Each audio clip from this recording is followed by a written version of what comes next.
Good afternoon, everyone. Welcome to the webinar organized by the Staff Development Committee, Faculty of Medical Sciences, University of Sri Jawatanpura. So today we are planning to conduct some sort of a different topic from the Staff Development Committee, which is very useful for all of us. So today we will be planning to discuss about the mindfulness for lifefulness. So to discuss about this mindfulness, we have a eminent speaker, Dr. Sanat Mahavitanage, who is a senior lecturer at our faculty, Department of Biochemistry. So I would like to invite Dr. Mahavitanage to conduct this session. And so initially, he will be discussing about this mindfulness for lifefulness. And end of the session, you all can direct questions by unmuting yourself, or you can send your questions through the chat option. So at the end of this session, we will be recording this, and it will be uploaded to the Faculty of Medical Sciences YouTube channel. So after that also you all can refer it for your future references. So I won't take that much of time. So I would like to call upon Dr. Sanat Mahavitanage to start the session. Over to you, sir. Thank you very much, Dr. Sajid. Hope I am visible and audible. Yes, you're clear. Right. Thank you. So, as Dr. Sajid mentioned, this is a session on mindfulness. එහෙමත් නැත්නම් මේක සතිමත් භාවයේ පිළිබඳව කරන වැඩසටහනක්. For the benefits of all, most probably I will be speaking Sinhalese as well as in English because of the request that I have got. ඉතින් සිංහල සහ ඉංග්‍රීසි භාෂා දෙකෙන්ම මම කතා කරන්න බලාපොරොත්තු වෙනවා හැම කෙනාගේම පහසුව පිණිස. ඒ වගේම ડોક્ટર සජිත් කිව්වා දැන් අපි මේකේ පොඩි පුහුණු වීමකුත් තියෙනවා කියලා. So therefore I would like to name this session as an experiential learning session. සිංහලෙන් කියනවා නම් අපි මේක පොඩ්ඩක් මේක තව ලෙක්චර් එකක් නොවි අපි මේක තව ටිකක් පුහුණු කරලා පුරුදු වෙන ගමන් අපි ඉගෙන ගන්න වැඩසටහනක් බවට පත් කරගමු කියලා තමයි මම අදහස් කරන්නේ. So in order to do that I need your support. ඉතින් මේක අපි යම් කිසි දෙයක් පුහුණු කරලා අත්දැකීමක් අරගෙන ඉගෙන ගන්න එක කරන්න නම් මට ඔයගොල්ලන්ගෙන් යම් කිසි උදව්වක් ඕනි කරනවා. ඉතින් ඒ හින්දා මේක මම පුළුවන් තරම් interactive විදියට. So let's make a kind of an interactive session. So then it's not it's a dialogue. හරියට අපි දෙගොල්ලන්ටම කතා කරන්න පුළුවන්. ඒකට කොහොමද මම මේ interactiveness එක භාවිත කරන්න බලාපොරොත්තු වෙන්නේ? අපි මේ speaker එක on කරලා කතා කරන්න ගියොත් එහෙම ගොඩාක් disturbances එන්න පුළුවන්. සමහරක් වඩ background noise එක වගේ එන්නත් පුළුවන්. ඉතින් ඒ හින්දා මම හැම කෙනාටම ආරාධනා කරනවා මේ chat box එක හරහා අපිට කතා කරන ගමන් මේ වැඩසටහන කරගෙන යන්න පුළුවන් කියලා. So let's maintain the interactiveness through the chat box. I have just opened the chat box. So we will continue to have a dialogue and then continue the session. Because mindfulness is something that you need to learn by doing. ඉතින් එක ගොඩක් වෙලාවට මේක මේ lecture එකකින් අහනවට වැඩිය කරලා ඉගෙන ගන්න එක තමයි වඩා හොඳ කියලා මම හිතන්නේ.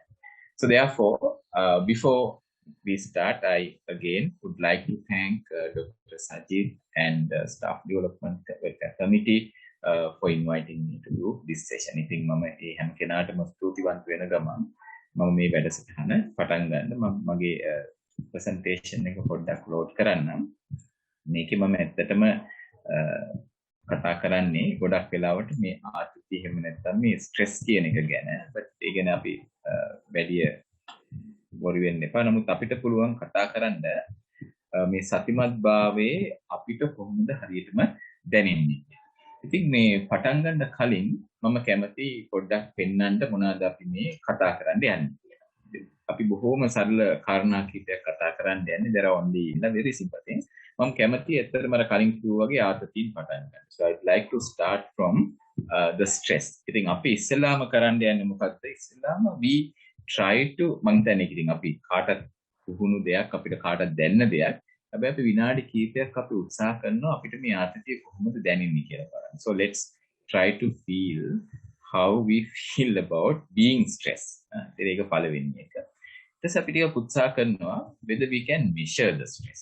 අපේ ආතති තත්ත්වය අපිට පුළුවන් ද මැනගන්න. මොකද සමහරක් වෙලාවට if we can measure our status, then we will be able to understand when we do something whether we are managing it or not. So if you can't measure, we don't know what exactly happening. ඉතින් ඒ හින්දා අපිට මේක පොඩ්ඩක් හොයාගෙන තියාගන්න එක වටිනවා. කොහොමද අපි දැන් ඉන්න තත්ත්වය මොකද්ද? සමහරක් කාට තව මාසයක් විතර යනකොට මේක පුහුණුවත් එක කොහොමද වෙන්නේ කියලා. So that's number 1. Number 3, සමහරක් වෙලාවට අපි දන්නේ නැහැ අපිට මේ අපි නොදැනුවත්ම අපිට දැන් ආතතියක් තියෙනවා. සමහරක් අයට වචනෙන් ප්‍රකාශ කරන්න බැරි වුණාට there is some level of stress that we go through. ඉතින් අපි මේ ආතතියෙන් ගැලවුණොත් අපි මේ අපිට මොකද්ද දැනෙන්නේ? So that is what is called lifefulness. අපේ ජීවිතය දැනෙන්න පටන් ගන්න. The we can experience the life by getting into the stress-free zone, and that is through one of the ways in which that we can do is through mindfulness. I think other lifefulness කියන එකට මම stress කතාව ගේන්න හේතුව උනේ සමහරක් වෙලාවට අපි දන්නේ අපි ජීවිතය ගත කරනවා. We do not experience, there are so much of beautiful things in our life, but we do not experience them because that we are not in the present moment and we miss so many things. Then for example, අපි පාරක් දිගේ ඇවිදගෙන යනකොට අපි ගොඩක් වෙලාවට අපිට අඳුරන මිනිස්සුත් හම්බ වෙනවා, අඳුරන්නේ නැති මිනිස්සුත් හම්බ වෙනවා. ඉතින් හැම කෙනාම අපිට අඳුර ගන්න විදියක් නැහැ. සමහරකට අපි වේගෙන් ගමන් කරනවා නම් if we walk fast, we may not be able to see what's happening there. So like that, there are so many things around ourselves which we can experience, which we can enjoy, and we can feel. I think ඒවා ගොඩාක් දේවල් we tend to miss because we do not live in the present moment. I think අපි මේ මොහොතේ ජීවත් නොවීම නිසා ජීවිතේ අපිට අත්දකින්න පුළුවන් ඉතාමත්ම දර්ශනීය අත්දැකීම්, ඉතාමත්ම සතුටුදායක දේවල් අපි අත්දකිනවා. So that is where we miss the lifefulness. I think lifefulness කියලා කියන්නේ අතරම සාර්ථක ජීවිතයට වඩා පරිපූර්ණ ජීවිතයක්, තිරිච්ච ජීවිතයක් කියලා කියන්න පුළුවන්. I think if we practice mindfulness, we can at least try a little bit, right? So then next thing is that I'm going to introduce you few tools with which we can practice mindfulness, and then අපි ඊළඟට අන්තිමට කතා කරන්නේ කොහොමද මේක දිගටම පවත්වාගෙන යන්නේ කියලා. So before we move into the next session or the next part, I would like to ask from you, recall, now I told you that this is kind of an interactive session that I want to continue. So I'd like to ask from you whether you can recall some of the unmindful situations that you have experienced in your day-to-day life. Now I have just opened the chat box. The chat box. Yes. Now, what I want you to do is, sometimes you may be connecting to a mobile phone or even maybe a laptop, whatever the way you can do. Can you quickly type few occasions? Right now, now it is now something around 2:10, right? So you could have got up today early in the morning. From the morning and up to now, can you just recall, go back, and just try to recall any occasions where you were unmindful. අපි දැන් උදේ නැගිට වෙලාව ඉඳලා මේ වෙලාව එනකන් අසතිමත් වෙච්ච අවස්ථාවන් කීපයක් මතක් කරන්න පුළුවන්ද කියලා බලන්න. That is also part of the practice. පුළුවන්ද කියලා බලන්න. අපි පොඩ්ඩක් නම කියන්න කැමති නැත්නම් අනිත් අයට you can send me as a direct message. Otherwise you can share with the entire community. And අපි බලමු මොනවාද අපිට අසතිමත් වෙච්ච අවස්ථා ටිකක් තියෙන්නේ කියලා. So till you type, I just want to give one of the examples that I have been told. Now I do a mindfulness program for one of our counseling sessions. We have a diploma. The diploma එකදී කරපු වැඩසටහනකදී මම ඇහුවා ඒ සම්බන්ධ වෙලා ඉන්න කට්ටියට උදේ ඉඳලා මේ වෙනකම් අසතිමත්ව සිදුවෙච්ච දේවල් කීපයක් කියන්න කියලා. එතකොට අපි ගොඩක් වෙලාවට තිබුණි ෆිසිකල් මීටින් එකක්. That was a workshop. ඉතින් සමහරක් අය කිව්වා you know in our faculty we have a lift. ඉතින් lift එකට නැගලා කොච්චර මනස අසතිමත්ද කියනවනම් lift එකට නැගලා හැමම ඉන්නවා සමහරක් වට යන්න ඕනි flow එකේ බටන් එක ඔබලන. ඒක ඔබල නැහැ කියලා දැනගන්නේ තව කෙනෙක් නගින්න lift එක නිකම්ම ඇරුණා. එතකොට තමයි දන්නේ මම තාමත් ඉන්නේ ground floor එකේ කියලා. So that's one of the situations. ඒ වගේම තව කෙනෙක් කියපු එකක් තමයි මේ දැන් අපි දන්නවා අපේ යුනිවර්සිටි එකේ නම් අර මේ සිංගල් ටයිම් එක තියන්න තියෙන ඇඟිලි සලකුණු තියන්න තියෙන තැනක් තියෙනවා. ඔතනම තව තියෙනවා නෝටිස් බෝඩ් එකක්. ඉතින් මට එක්කෙනෙක් කිව්වා දැන් මේ නෝටිස් බෝඩ් එක බලලා සමහරක් වෙලාවට අර ෆින්ගර් ප්‍රින්ට් එක තියන්න එන්නේ. නමුත් නෝටිස් බෝඩ් එක දිහා බැලුවට පස්සේ ෆින්ගර් ප්‍රින්ට් එක තියන්න අමතක වෙනවා. එහෙමම ආපහු වැඩ කරන තැනට ගිහලා ආපහු සැරයක් කරනවා මේ ෆින්ගර් ප්‍රින්ට් එක තියන්න. So these are some of the things. I mean these things happens to us. These are some of the things that is happening in mindfulness. So when we were unmindful, so can I see a list of whatever the things that you can quickly type here and share with me, just to understand what are the day-to-day unmindful occasions that we are experiencing. මේ අපිට ඉදිනදා ජීවිතයේදී මේ අසතිමත්ව වෙන දේවල් ගැන අපිට දැනගන්න පුළුවන් නම් ඒ දැනගැනීමත් සතිමත් භාවයේ පුහුණු කිරීමට තාමත් වැදගත් වෙනවා. තාමත් එකක්වත් ටයිප් කළේ නැහැ. ඔබට මම හිතන්නේ අමාරු ඇති සමහරක් වා ටයිප් කරන්න අපි බලමු කීප දෙනෙක් හරි පුළුවන්ද කියලා. මොනවා හරි දේවල් මේ වෙනකන් Tamanට සිදුවෙච්ච අසතිමත් දේවල් පරණ මේ වුණත් කමක් නැහැ. පොඩ්ඩක් මතක් කරලා ටයිප් කරලා එවන්න පුළුවන් කියලා.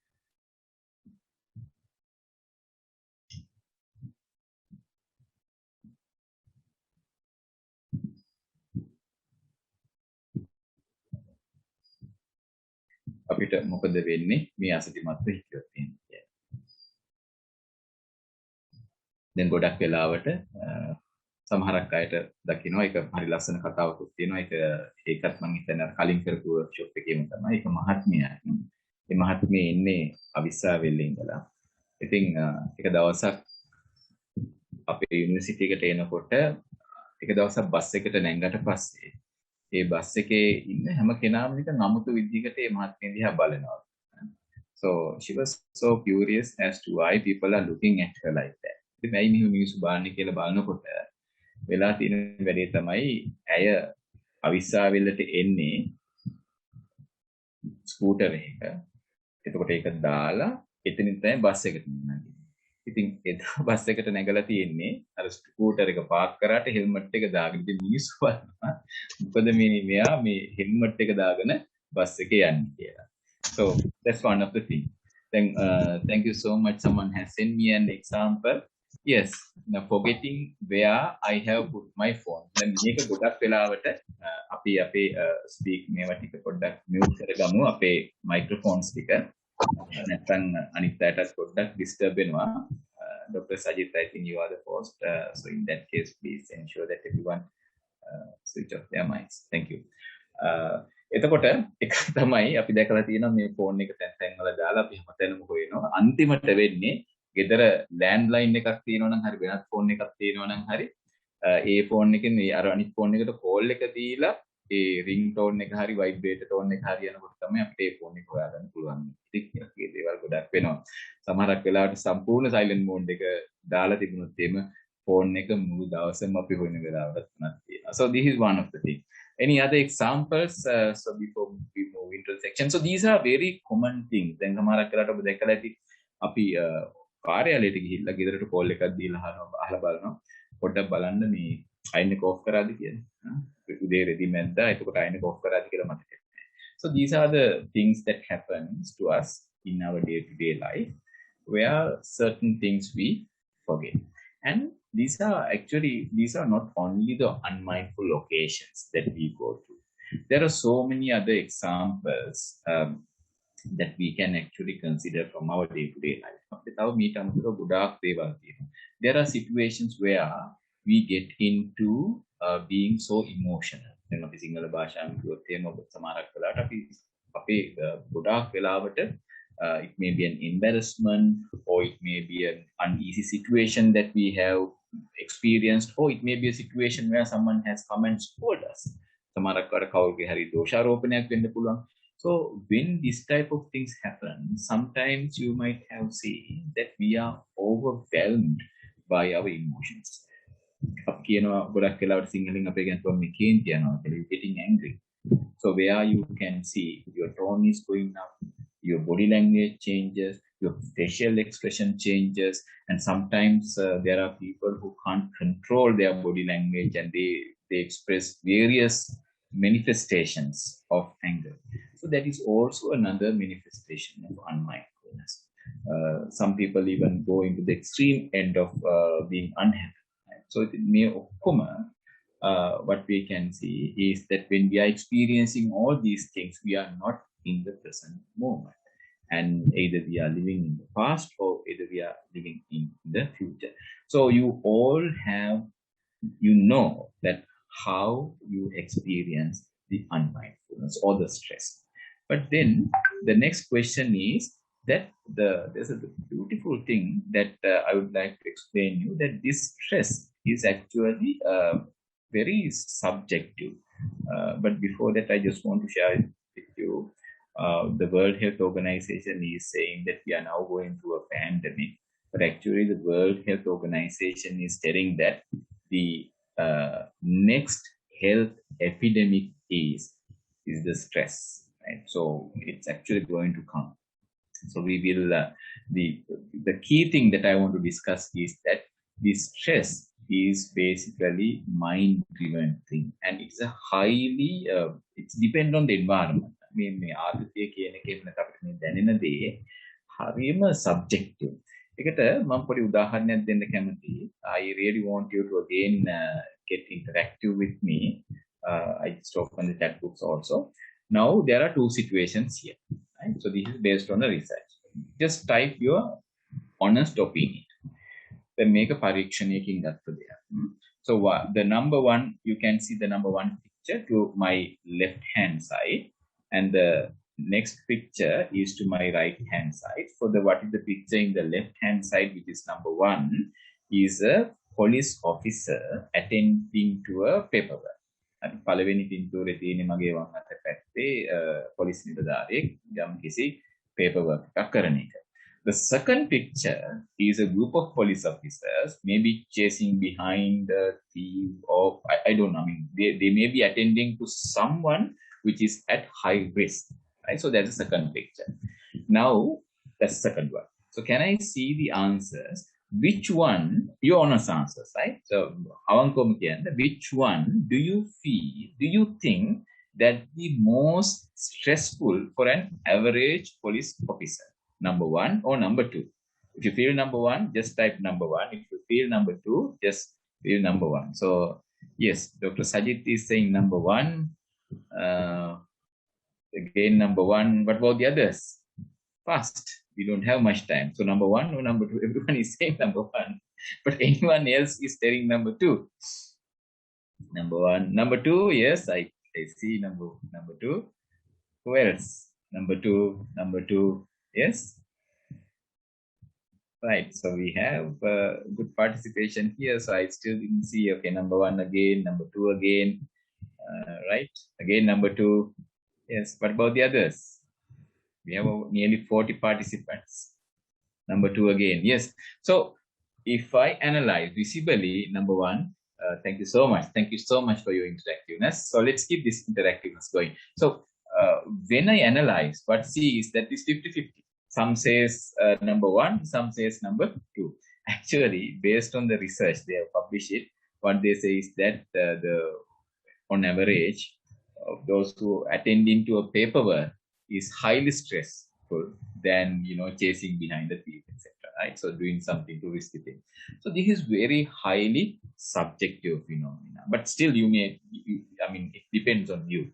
Therefore, this stress is actually a mind-made thing. So that is why it is called perceived stress, and that can be measured.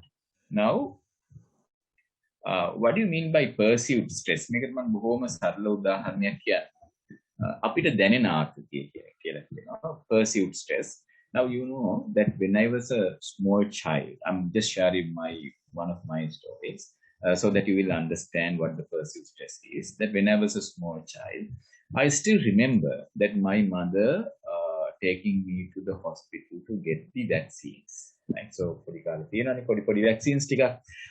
Now at that time, I think many years ago, we didn't have those disposable syringes, and what I see is that the nursing officer is actually has to sterile all these syringes, and then I hope Dr. Sajid also can remember, or very old people like us can remember.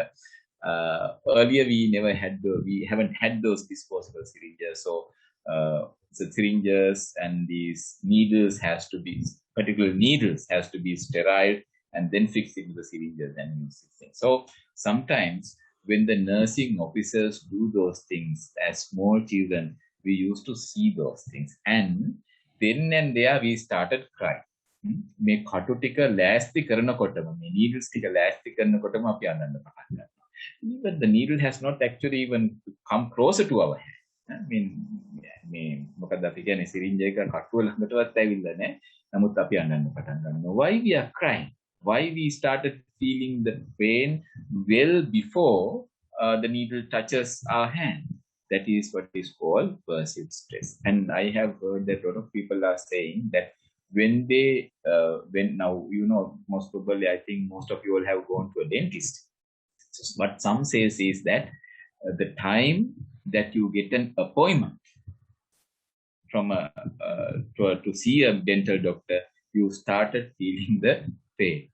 Even when you might have gone through these things, your tooth extraction, etc., where even when you see the dentist preparing for these things, you started feeling the pain. So this is perceived stress, and that is mind-made, and I think you all can understand. And sometimes when we have in next minute's presentation to give, or something else we need to do, or maybe an exam, or maybe doing anything, we tend to get some level of stress. So that is called perceived stress. And we can't say it's not bad, because that's a common situation of our mind. මෙන්න අපිට දැනෙන ආතතියක් කියන එක අපේ මනසේ ස්වභාවයක්, ඒක වැරදි කියලා කියන්න බෑ. But where we go wrong is that sometimes this come to a level where we cannot manage and we can't focus on what we do, and we totally go out of the context. ඉතින් මේ අපිට දැනෙන ආතතිය අපිට පාලනය කරගන්න බැරි වෙනකොට, අපේ පාලනයෙන් ගිලිහිලා යනකොට අපේ මනස සම්පූර්ණයෙන්ම වෙනස් වෙලා අපේ සිටුේෂන් එකත් එක්ක ජීවත් වෙන්න බැරි වෙනවා. I think throughout the day we feel certain level of stress. So therefore the next one is again an exercise. Now we have over 30 people. So what I want you to do is that let's get into this small exercise, and then you can decide your status of stress, right? So මම හිතන්නේ ඔබ සියලු දෙනාම කැමති වෙයි ඔබගේ මේ අවස්ථාවේ තියෙන හරි මේ දවස් කීපය තුළ හරි තියෙන තමන්ගේ ආතතියේ තත්ත්වය මැනගන්න. So there's a small tool that we can use. This is a scientifically validated psychological tool. So what we do is that I want you to work with me. So take a piece of paper and pen. ටිකට මම තප්පර කිහිපයක් දෙන්නම්. ඊළඟ slide එකේදී අපි හදන්නේ අපි අපේම ආතතිය පිළිබඳව අපි පොඩ්ඩක් self assessment එකක් කරන්න. So we are going to do a self assessment on our status of our stress, right? එතකොට කොලේකුයි පෑනකුයි අරගෙන ලෑස්ති වෙන්න මම බොහොම සරල දෙයක් මේ පොඩි questions ටිකක් තියෙන්නේ මම මේක කියවගෙන යනවා. ඒ ගමන්ම ඔබට පුළුවන් තමන්ගේ ස්කෝර් එක දාගෙන අන්තිමට ඒක එකතු කරලා total stress එක හදාගන්න. right? මම හිතනවා හැම කෙනාම ලෑස්ති කියලා කොලේකුයි පෑනකුයි අරගෙන. So I hope that everyone is ready with a piece of paper and a pen. So now let's start. Right. So this is called the perceived stress scale. Right. So I will read one by one, and what you have to do is that for each question there are 14 questions. So for each question you will be putting your own score. If you will get the total sum of the perceived stress. Okay, right. So we'll start from the first one. The first question is, in the last month, how often have you been upset because of something that happened unexpectedly? පහුගිය මාසය තුල ඔබ කොපමණ වතාවක් අපහසුතාවයට එහෙම නැත්නම් upset වුණාද මේ අපි හිතපු නැති දේවල් සිද්ධ වීම නිසා. ඒතර මේක මාක් කරන්න තියෙන ස්කේල් එක කොයිම විදිහකින්වත් අපහසුතාවයටපත් වුණේ නැත්නම් බිඳුව, ටිකක් වුණා නම් එක, සමහරක් වෙලාවට වුණා නම් දෙක, හැමතිස්සෙම වෙනවා නම් තුන, හැමතිස්සෙම නිතරම වගේ වෙනවා නම් හතර. So what you have to do is that put the number 1 and then in front of that, let's say my score is 2, then you put number 2, right? Right. So I hope that you have done that. So we'll move into the second question. In the last month, how often have you felt that you were unable to control the important things in your life? පහුගිය මාසය ඇතුළත කොච්චර වෙලාවක් හිතුණාද මගේ ජීවිතේ වැදගත්ම දේවල් පාලනය කරගන්න බැරි. ඒක අර කලින් කිව්වා වගේම 0 to 4. Third question. In the last month, how often have you felt nervous and stressed? පහුගිය මාසය ඇතුළත කොච්චර ඔබ කොපමණ වතාවක් හරි කොපමණ විදිහක් ඔබට දැනුණාද මේ ආතතිය හරි එහෙම නැත්නම් අපහසුතාවය? Fourth question. In the last month, how often have you dealt successfully with irritating life hazards? පහුගිය මාසය තුල අපිට ගොඩක් අපහසුතාවයකට පත් වුණ අපේ ජීවන අරගලයේ කොටස් ඔබ කොච්චර දුරට සාර්ථකව මුහුණ දුන්නා?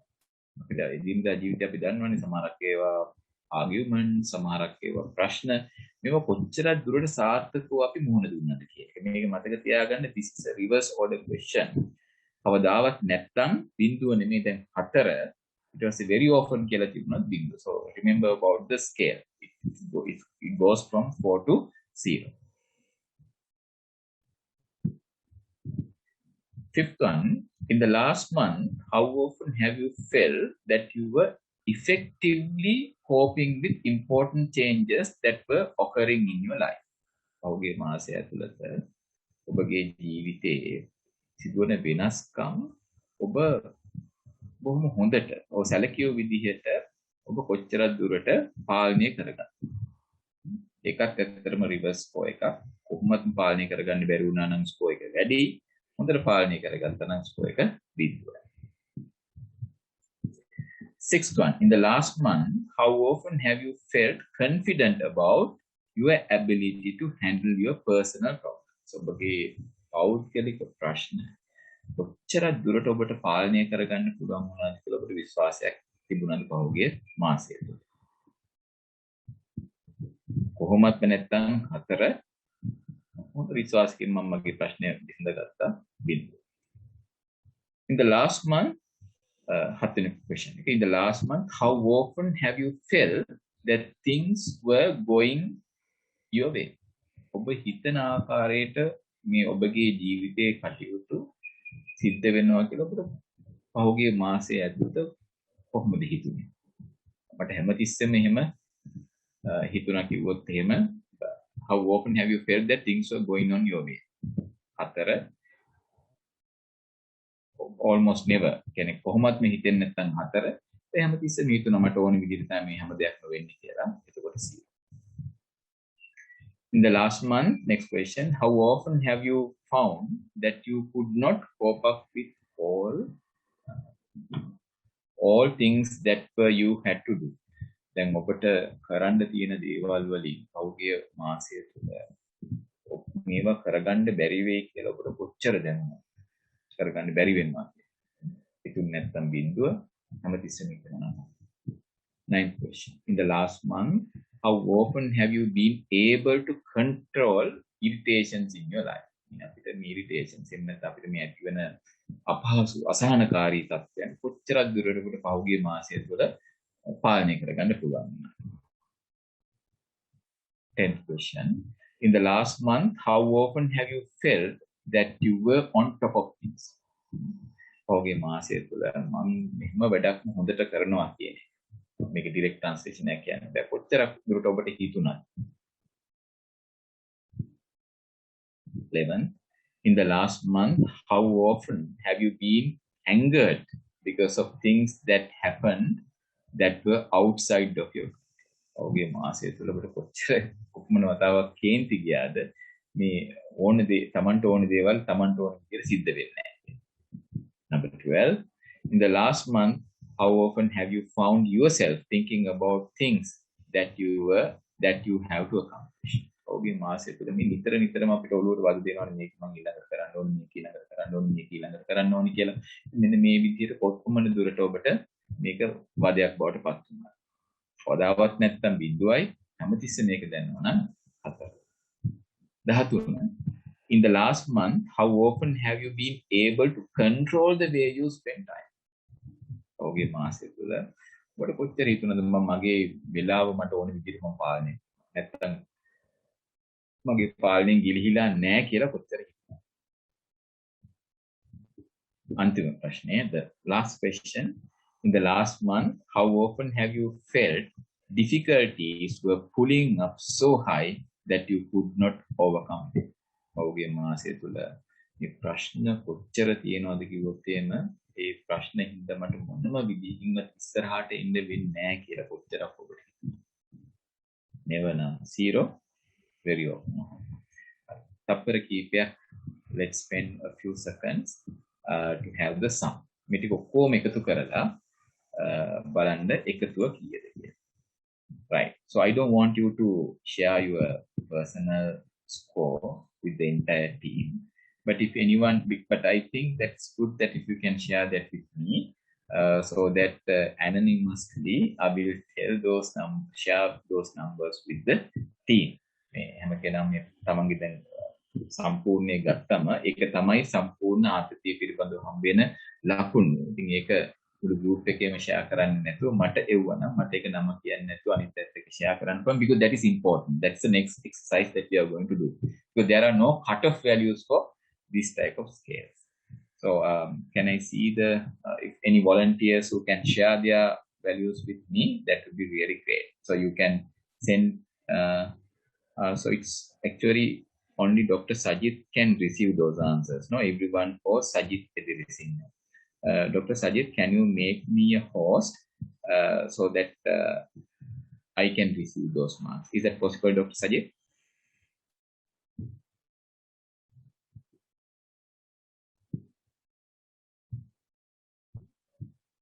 Dr. Sajid? Can you hear me, Dr. Sajid? Yes, sir. I can hear you. Right.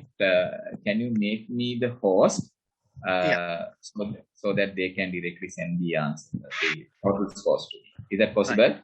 Yeah. So you send it to me, then I will share it with the benefit of the other. Right. All right. You can see my name. No, my. Yeah. Now you are the host, sir. Oh, super. Right. So. Okay, so we got one score, that is 33. So I will also share the small experiment I have done. So this is a small group with which I have worked out. So their values are ranging from 19 to 46. Okay, thank you so much. So someone has sent me the score is 33. So you are somewhere here. You can see where you are. And someone has sent me a number. Okay, wow, that is 13. So even lesser than this group. Someone has sent another number. Okay, that is 14. Fantastic. So that's less than the 19. So this 19 is the lowest number in this group, right? Okay, so someone has sent me a score 36. Okay, somewhere here. So don't worry. Just keep sharing those scores, and we will discuss what to do next. Right. So who else? Thank you so much for those who have done and shared with me. Anyone else want to share their score? Okay. 21, okay, somewhere here. 16, phenomenal. That's brilliant. Right. Somewhere lesser than 19. Right. 14. Yes. Okay. So there are no right or wrong things. So sorry, I actually using something like words like brilliant and all these things. But don't worry. Do not worry about where you are right now, because we know that there's a solution to handle all these things, right? So someone has sent me a number, so that is 50. Okay. So 50 is somewhere here. Another one is 30. Yes, somewhere here. Okay, so thank you so much, because we don't have much time. But what I want you to do here is that for you to understand where you are using this tool, right? So if I'm considering this group, you may be somewhere from 16 to 50. So that indicates where you are. So honestly speaking, this is the range that you can go. So from 0 to 60. And the most important thing is knowing your status is that when you do an intervention, you yourself can assess where you are, whether it's effective or not effective.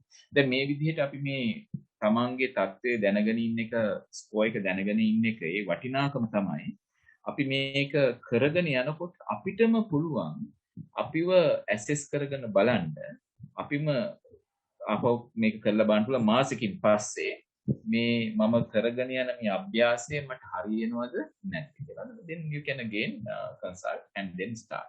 So that is the important thing of this tool. So today you have shared your numbers, so don't worry about those things. But what we are going to do next few minutes is that sometimes you can set a goal for yourself. Now, for example, the one who has sent me his or her number is 50. So the whoever who got 50 can make a goal now. So this is why this is so important, is that you can make a realistic goal or a tangible goal for you to achieve in next 1 month. So අපි දැන් තීරණය කරගමු මේ වෙලාවේ දැන් මම දන්නවා මගේ පත්‍ය මොකක්ද කියලා. තව මාසයක් ඇතුළත එක දිගට යම් කිසි වැඩසටහනක් කරොත් එහෙම, it may be mindfulness or it may be something else. There are so many other things as well. Just assume that what we are going to do mindfulness, අපි මේ 50 කොතෙන්ද ගේනවද? අපි නිකන් හිතුවම අපි 30 වලට ගේනවා කියලා. හරි, ඒ වගේ එකක් අපි කරමු. So that you can have your own goal. So that is the objective before the last one. So last objective is that we are going to do a series of activities. මේ හින්දා දැන් මම හැම කෙනාටම ආරාධනා කරනවා තමන්ට තමන් ටාගට් එකක් තියාගන්න, රියලිස්ටික් එකක්. දැන් මගේ ස්කෝර් එක 50යි, මම ඕක 40ට ගියා. මගේ ස්කෝර් එක 16යි, මම ඕක 5ට ගෙනියනවා. That type of thing you can write it down in a piece of paper, and then you can see what are the activities that you need to do.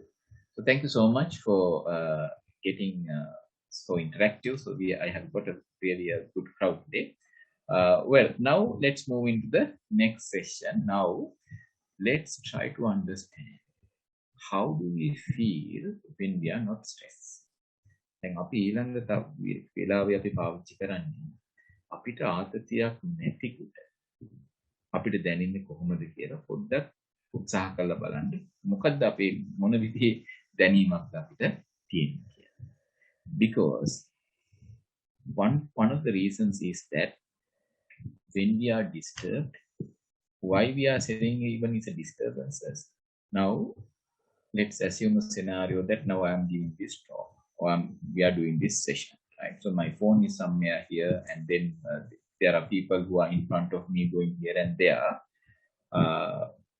I do not consider them as disturbances, but some people consider them as disturbances. Why these things are becoming disturbances?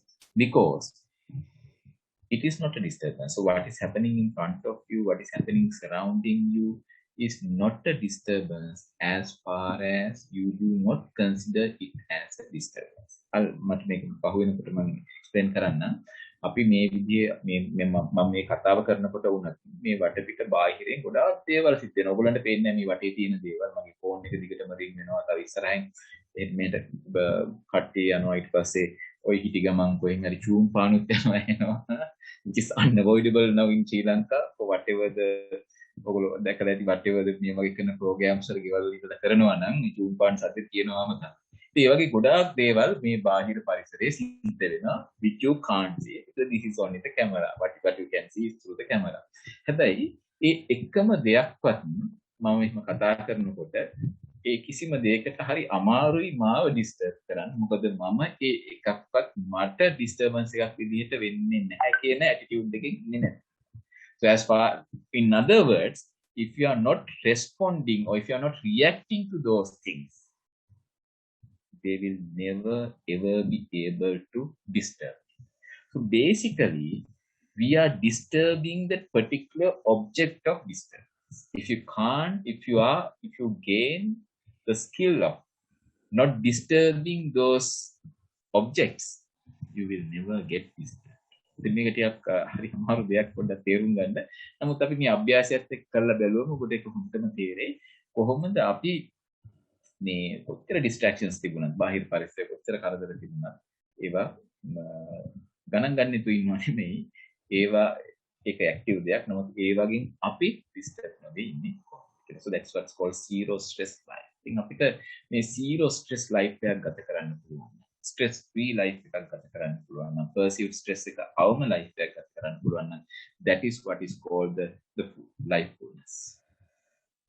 Because of the stress, we do not feel that we are living. So that is what we are going to discuss in next few minutes, how best we can use mindfulness to achieve those stages. Right. Now, before we start, I just want to share with you that mindfulness is it's a very, very well established, developed scientific tool with which you can cultivate a kind of a thinking pattern. ඒක තමයි සතිමත් භාවය කියන්නේ. මේ සතිමත් භාවය කියලා කියන්නේ බොහෝම විද්‍යාත්මකව ප්‍රායෝගිකව කරලා පුහුණු කරලා එක්තරා සිතීමේ ආකාරය ගොඩනගා ගැනීමේ ක්‍රමවේදය. So it is being widely practiced around the world. So that is why Harvard Health of Medical School, they mention in their website is that mindfulness improves quality of life. That is what is called lifefulness. Now there are tools with which you can assess your quality of life. Higher the quality of life, higher the lifefulness. So our objective of being a human being is to spend each and every moment happily. අපි අයි මිනිස්සෙක් අපි සත්වයක් විදියට මිනිස්සෙක් විදියට human being කෙනෙක් විදියට මේ ලෝකෙට ඉපදෙලා ඉන්නවා නම් අපේ ඔබ්ජෙක්ටිව් එක මේ ගත වෙන හැම තප්පරයක්ම ගත වෙන හැම ක්ෂණයක්ම සන්තෝෂයි. And that is what we call is living. අපිට බාහිර දේවල් තියෙන්න පුළුවන් නැති වෙන්න පුළුවන්, but the happiness in the mind we can still maintain. So second one is that this is I got this from one of the management journals. The Forbes Human Resource Council says that because if you really go Google and search, there are so many international companies that they have their in-house mindfulness programs. London Stock Exchange, Google, Facebook, and most of these international companies, including now in Sri Lanka, they have their in-house mindfulness programs.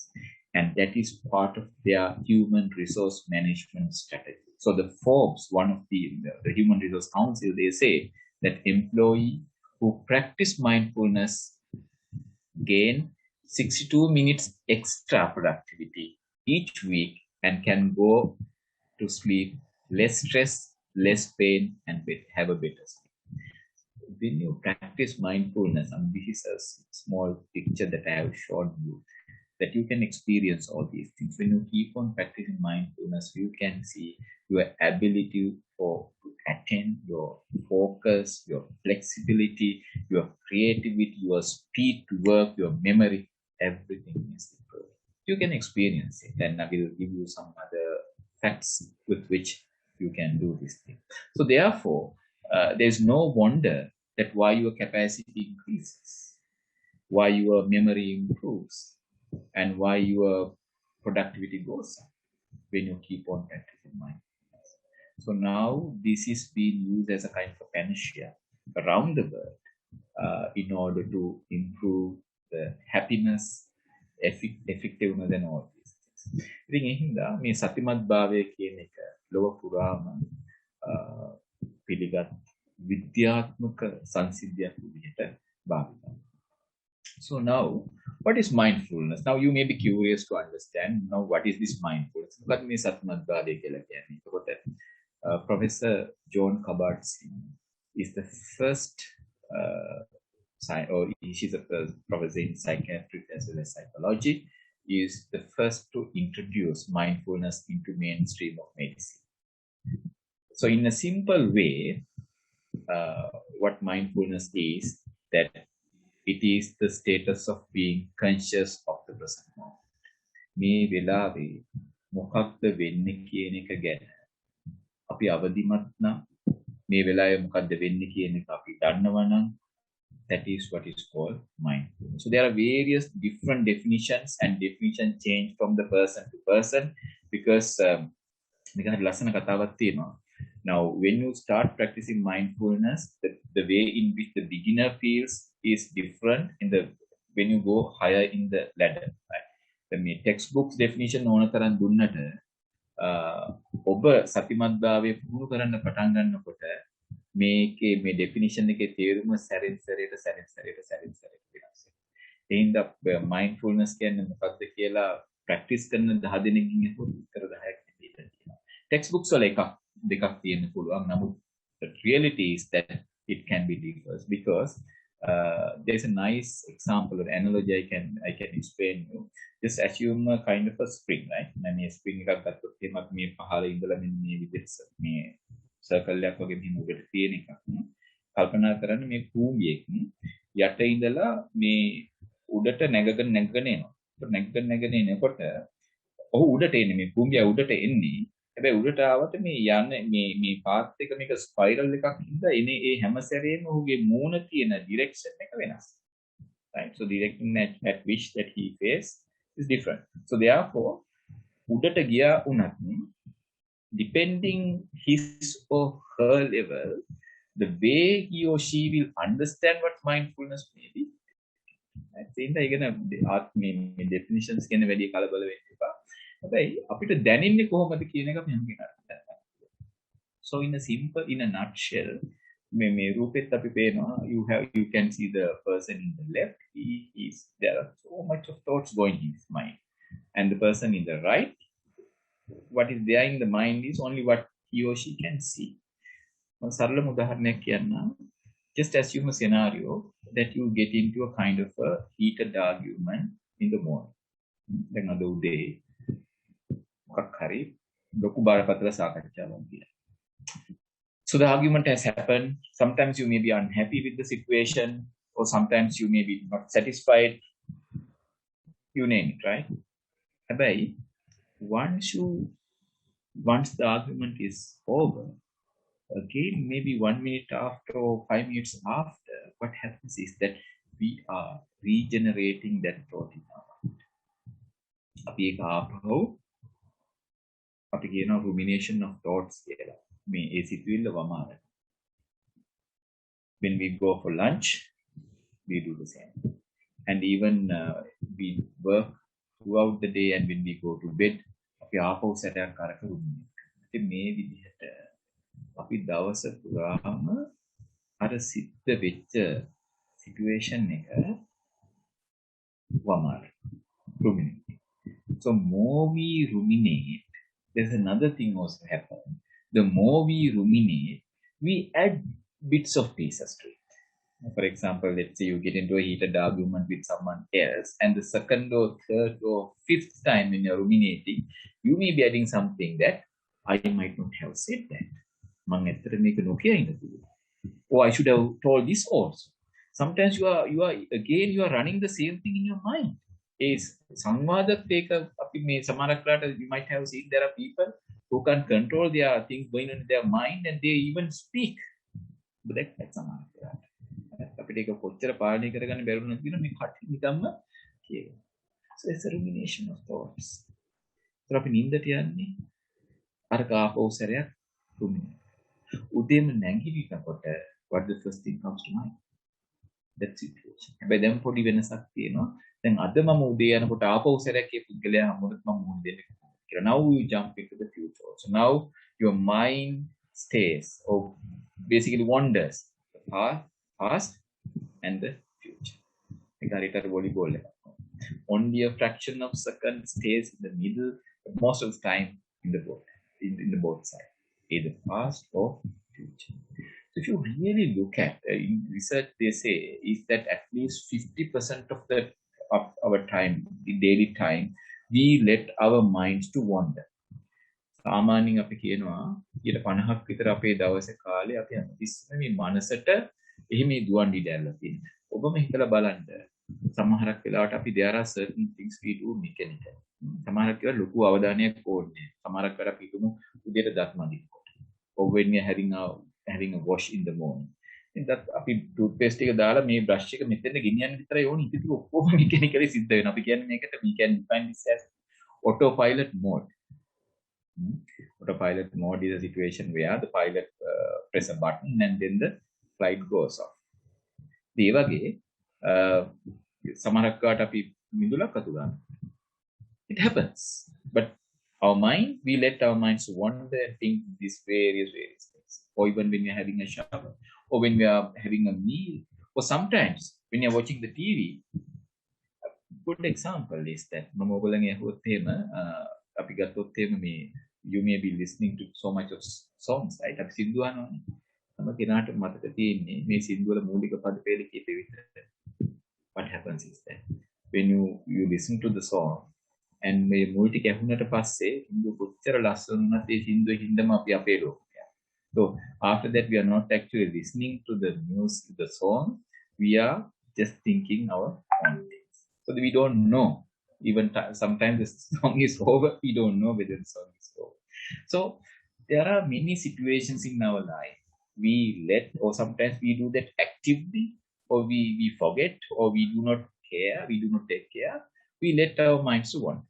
මේ ජීවිතේ ගොඩාක් වෙලාවල් වලදී අපි අපේ ජීවිතේ මනසට මේ යන්න ඉඩ දීලා තියෙනවා. ඒක ස්වභාවයෙන්ම වෙන්න සමානකට අපි encourage කරනවා. So because of that, our ability to be in the present moment slowly diminishes. මේ කරන දේවල් හින්දා අපේ මනස අපිත් එක්ක තියාගන්න පුළුවන් හැකියාව අපි ක්‍රමක් වෙන්නේ. කොහොමද අපේ මනස අපිත් එක්ක තියාගන්නේ? How do we maintain our mind always in the present moment? For a beginner, you need to have some sort of an anchor. You know, anchor. When you have an anchor, that is how basically a kind of a that is how a ship dock. මුදේ යන නැවක් ආවම අපි වරායට anchor එක දැම්මට පස්සේ තමයි නැව නතර වෙන්නේ. So the ship will be moved here and there little bit, but because of the anchor, it stays. So for a beginner who is starting to practice mindfulness, he or she can use the body as an anchor. අපිට පුළුවන් අපේ ශරීරයේ නැංගුරුමක් වගේ පාවිච්චි කරලා අපේ මනස හැමතිස්සෙම මේ ශරීරයත් එක්ක තියන්න. So that is how a beginner should start practicing mindfulness, right? So the next session is a practical session. So I will stop sharing the screen. So I want you to engage with me doing this practice. So this is just to demonstrate how to cultivate mindfulness. අපි මේ සත්‍යමත්භාවය කොහොමද පුහුණු කරන්න කියන එක කරන්න තියෙන පොඩි පුහුණුවක්. So I want everyone to, I hope you all can, yes, now you can see, right? So you all can see the bottle in my mind. So this is called mind jar, right? So if you really look at this mind jar, you can see there's a very clear liquid. And then the bottom of that you can see some glittering powder. Particles, some particles are there. Now what I do is that I shake this vigorously. See what happens. Right? When I shake this vigorously, earlier this was so beautiful, so transparent. Now what happens? It loses its transparency and it is now cloudy and dark, right? So this is our unmindful mind. Make a tamai ape asatimat. So when we are unmindful, thoughts are everywhere. මේ අස්තිමත් වෙනකොට අපේ මනසේ සිතුවිලි හැම පැත්තකම යනවා. Everywhere. And we do not know what is coming and what is going. Because of that, our mind is dark, cloudy, and we feel unhappy and we feel stressed. Right? Something like this bottle. Now, I will be asking a question from you. That I want to ask a question from you is that if you want to change this bottle back to the previous situation, what do you do? What do you think you have to do? The only one thing that you should do is that you keep this still as much as possible. When you keep this, just keep looking at this bottle or wine jar, you can see certain particles. So particles started getting sedimented, making the neat part. Certain particles are getting sedimented so fast. Certain things are taking time. But if you keep this bottle as still as much as possible, what happens is that every particle will get deposited at the bottom. Make up it.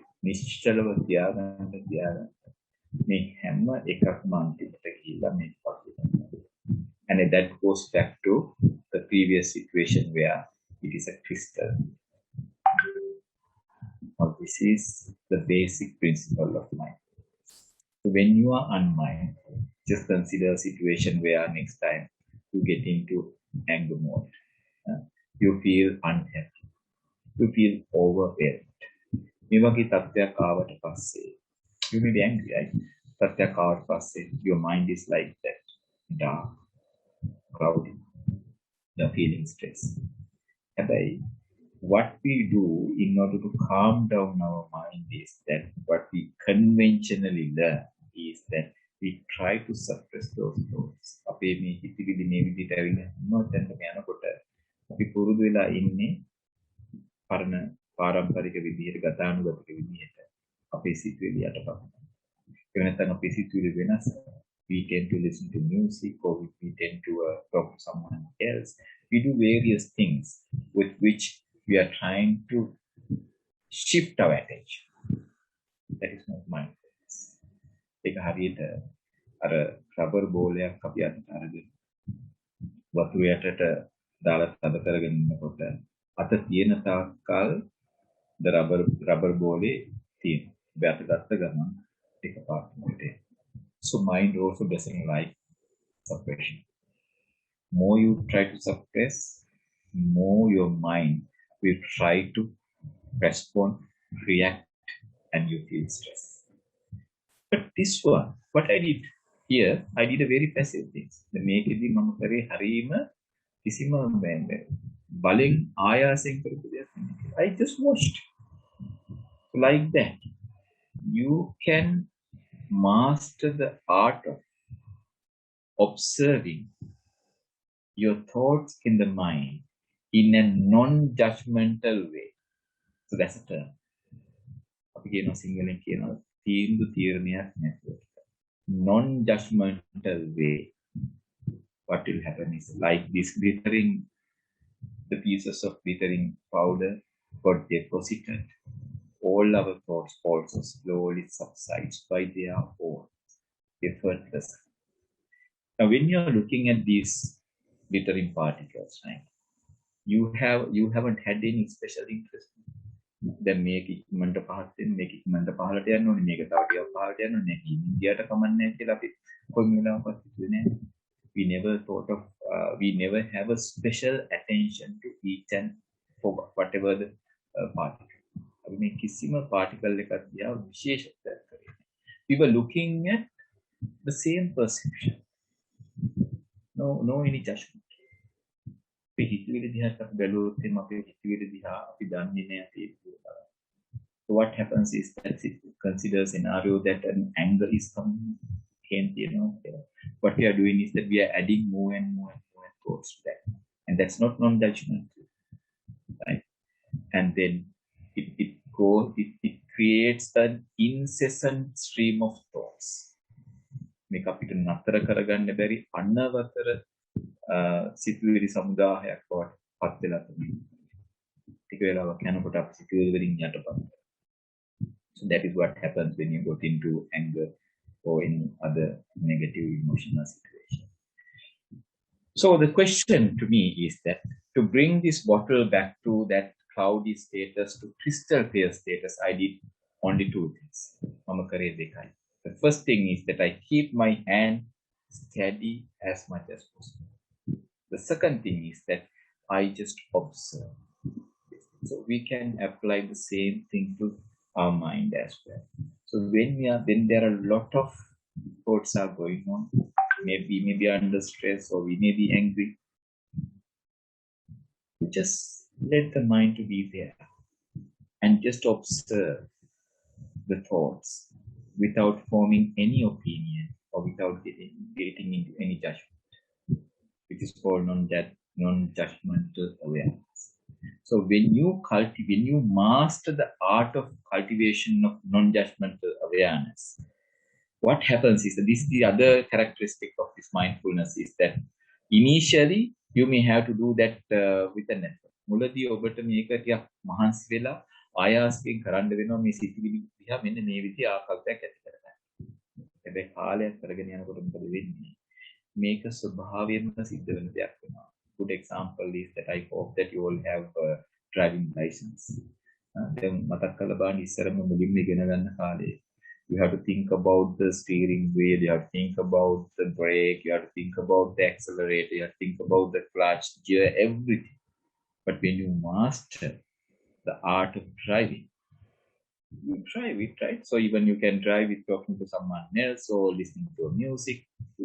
So it happens from effort, it's actually shift from effort to effortless situation. So mindfulness is also something like when you keep on practicing the right way under the right instructions, you will be able to look at things in a non-judgmental way without any effort. And that is called clear comprehension. That's the term that we use, the clear comprehension. Clear comprehension is you seeing the things as they are. I don't know the singular term, sorry about that. තියෙන දේ හරියටම අපිට දැනෙන එක මේ එක එක emotions වල පාට කන්නාඩි දාලා බලන්න නැතුව අපිට දැනෙන එක තමයි අපි clear comprehension. So that is what you gain from mindfulness. So how the clear comprehension comes is that these are a bit of technical terms, but you will experience all these things in a few more minutes. It's called momentary concentration. So what we cultivate when we practice mindfulness is nothing but the momentary concentration. So there are two types of contemplatory practices. Contemplation. One is that you focus a single pointedness of your mind, where you focus on one particular object and then you maintain the focus towards that object. So what happens is that the disadvantage of this object is that you get into a deeper concentration on on your object, but no sooner you remove the object, the concentration goes. But mindfulness is totally different to that, where you maintain your concentration even though the object change from time to time. So moment to moment. So when the object is changed from moment to moment, but still you can maintain your concentration. So that is what is called momentary concentration. So that is what you cultivate, that is what you do when you practice mindfulness, and you can easily get into the situation where you will understand the situation as they are, which is called clear comprehension. So I can give you all these technical terms and explain, but I think we have another little more time. So we will now have a practice session for us to experience and understand what exactly is this situation. So therefore, the simple activity that I would like to do with you is called a small activity we will do, which is called using the equipment called Tibetan singing bowl, right? So this is right. What we will do is that we will do in a practical way. So this is the, hope you all can see. So these are Tibetan singing bowl. So all of you can work with me and experience this. So this has been mainly used in the Western context to practice mindfulness. So what I'm going to do is that we are going to do two exercises. The first exercise is that I will be making a sound which starts from a very low tone and then it slowly goes up and then stays. And your challenge is to understand when the sound begins and then continue your consciousness throughout it. හරි. අපි මේකෙදී අභ්‍යාස දෙකක් කරන්න යනවා. පළවෙනි අභ්‍යාසය අපි කරන්නේ මම මේ කියන්නේ ශබ්දයක් ඇති කරන බොහෝම හිමින් ඇති වෙන ශබ්දයක්. sorry, to be the other way. පළවෙනි එක්සර්සයිස් එක අපි කරන්නේ මම මේක ශබ්දයක් කරනවා. ඒ ශබ්දය පටන් ගන්න ඉතලම noise එකෙන් ඊට එක හිමීට අඩු වෙලා යනවා. So your challenge is to understand and identify the cease of when the sound comes to the complete stop. Right? So that's the first activity. So let's try to do this thing. So you can watch this one and then get ready. If you are having your headphones or headsets, this will be really helpful for you all, right? So let's do, right?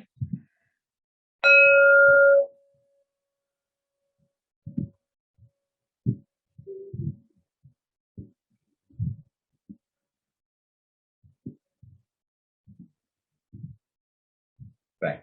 So it depends on your ability to capture the sound. The end of the sound depends on two things. One thing is that how far you from the Tibetan singing bowl, and second one is that to what extent that you can be mindful, right? Again, we will try this.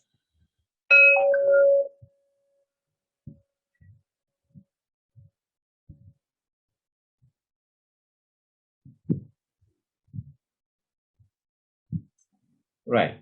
Now the opposite, where the sound will start very low note and slowly goes up and then it maintains. And your challenge is to identify the beginning of the sound and then maintain your consciousness throughout that. The ඊළඟට කරන්න යන අභ්‍යාසයෙන් සම්පූර්ණයෙන්ම අනිත් පැත්ත ඉතාමත්ම කුඩා ශබ්දයකින් පටන් අරගෙන ටික ටික වැඩි වෙලා නිරෝධම පවතිනවා. Let's start. Yeah, so now I want you to focus. So you can watch this carefully and then practice.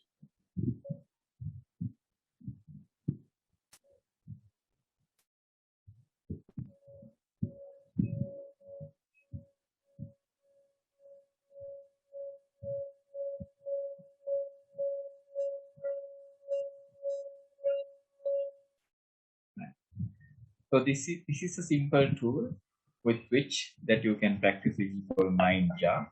And this is the other tool with which that you can practice mindfulness. These are simple tools, which is called, sorry, that the previous one is called Tibetan singing bowl, and this is called Mind Jar. So now you may be wondering that how can we carry this thing? Now, what I used to do generally is that I work continuously for 90 minutes or sometimes 2 hours. And then after that, I quickly get into this exercise. So I do this mind jar exercise, and that really rejuvenate my mind. And then I can work straight away for another 2 to 3 hours continuously. ඉතින් මේ විදිහට සැරෙන් සැරේ විනාඩි 45ක් හරි පැය කමාරක් හරි දිගට වැඩ කළා. මම මේ විදිහ පොඩි අභ්‍යාසයක් කරපු ගමන් මට ආයෙත් තව පැය ගන්න ටිකට වැඩ කරන්න පුළුවන්. මේ කිසිම එපාවීමක් ඇති වෙන්නේ නැහැ. Now your question, I know your question is that these are cumbersome, right? So how can we carry these things? Now we are go to office, we work in various places, so we can't carry these cumbersome Tibetan singing bowls, so it's quite heavy. How can we do these things? So you may be helped. So the world has gone into a level where these comes as apps, right? So the first app, let me show you. The one I told you, the Tibetan singing bowl. You can see the screen now. I'm sharing, yes.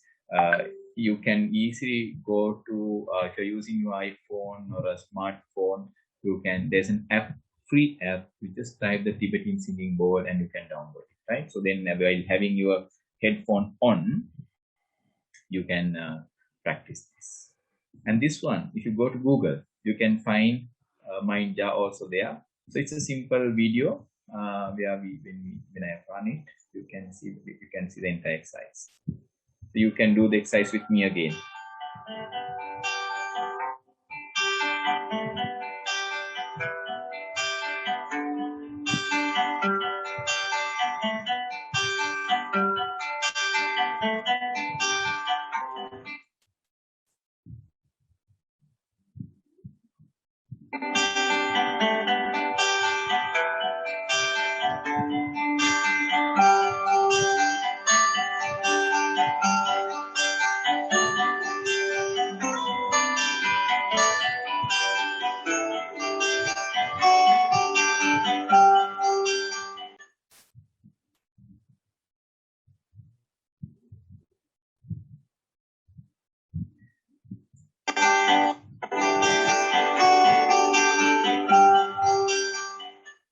Right, so like that, you can just get this video downloaded and you can practice, and also you can get this download. So these are simple tools with which you can easily practice mindfulness. So that's one of the ways that where you can practice mindfulness easily. You use these various tools. There are so much of tools that you can use because of the time constraint. I'm not explaining all these things.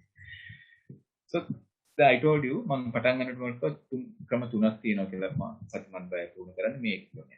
දෙවෙනි ක්‍රමය තමයි we don't need to use these tools where we can use our day-to-day status, day-to-day activities to practice mindfulness. Right.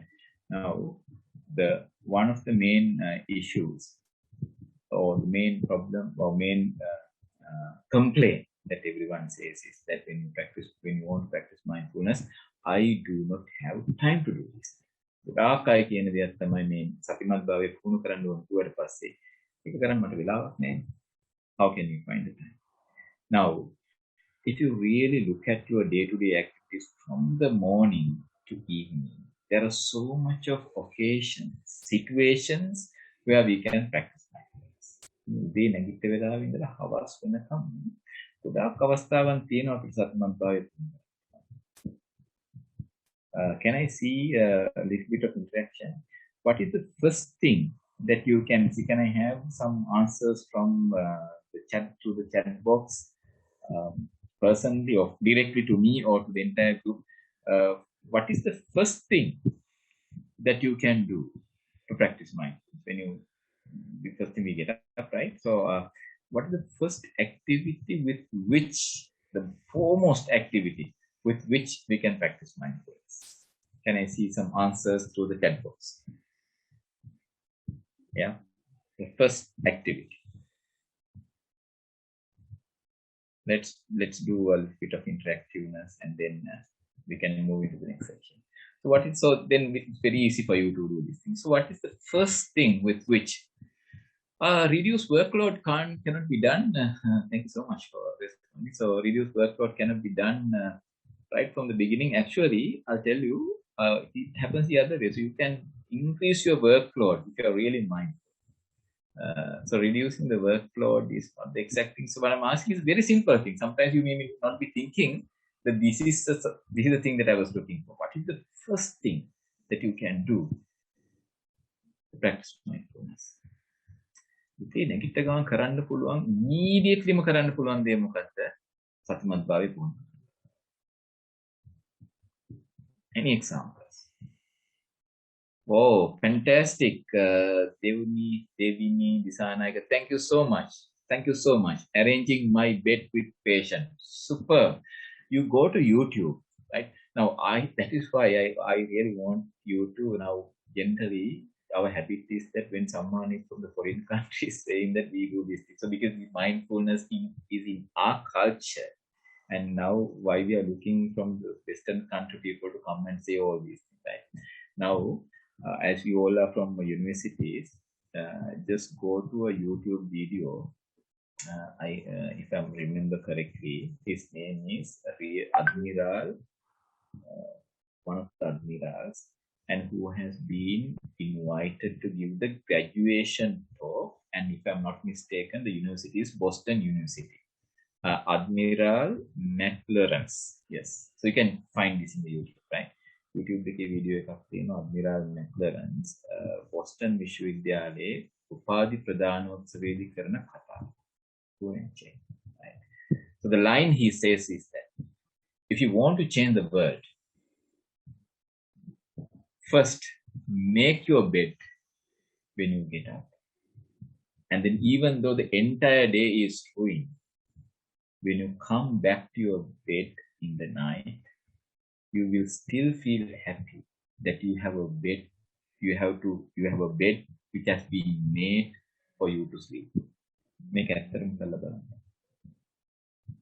උදේම නැගිට්ටම ගොඩක් අය පුරුදු වෙලා තියෙන්නේ, particularly men, they don't make the bed. ඇඳ හදන්න. ඒ ඇඳ හදනකොට අපිට bed sheet එක නමනකොට අපිට බලන්න පුළුවන් අපේ ඇඟිලි වලට අපිට කොහොමද දැනෙන්නේ කියලා. ඔයගොල්ලෝ මේක කරලා බලන්න. උදේට ඇඳ හදනකොට මුලින්ම තියෙනකොට උදේ ඇඳ දත් මදිනකොට තමයි අපි දවස් plan කරන්නේ. ඒ වෙලාවේ තමයි අපි හිතන්නේ මේ ආවල් තැනට යන්න ඕනේ, ආවලාට කෝල් එකක් දෙන්න ඕනේ, මම මේ මීටින් එකේදී මේක කියන්න ඕනේ, ආවලාට මේ පණිවිඩය දෙන්න ඕනේ, මේ report එක යවන්න ඕනේ, all sort of things. That becomes a kind of a planning session. ඔක උදේ 10 උදේ ඔෆිස් එකට යනකම් ඕක තමයි. අපි වාහනේ එලවගෙන යනකොටත් ඕක තමයි. You don't need to do it. Now, I always have my small notebook where I list down the things I need to do.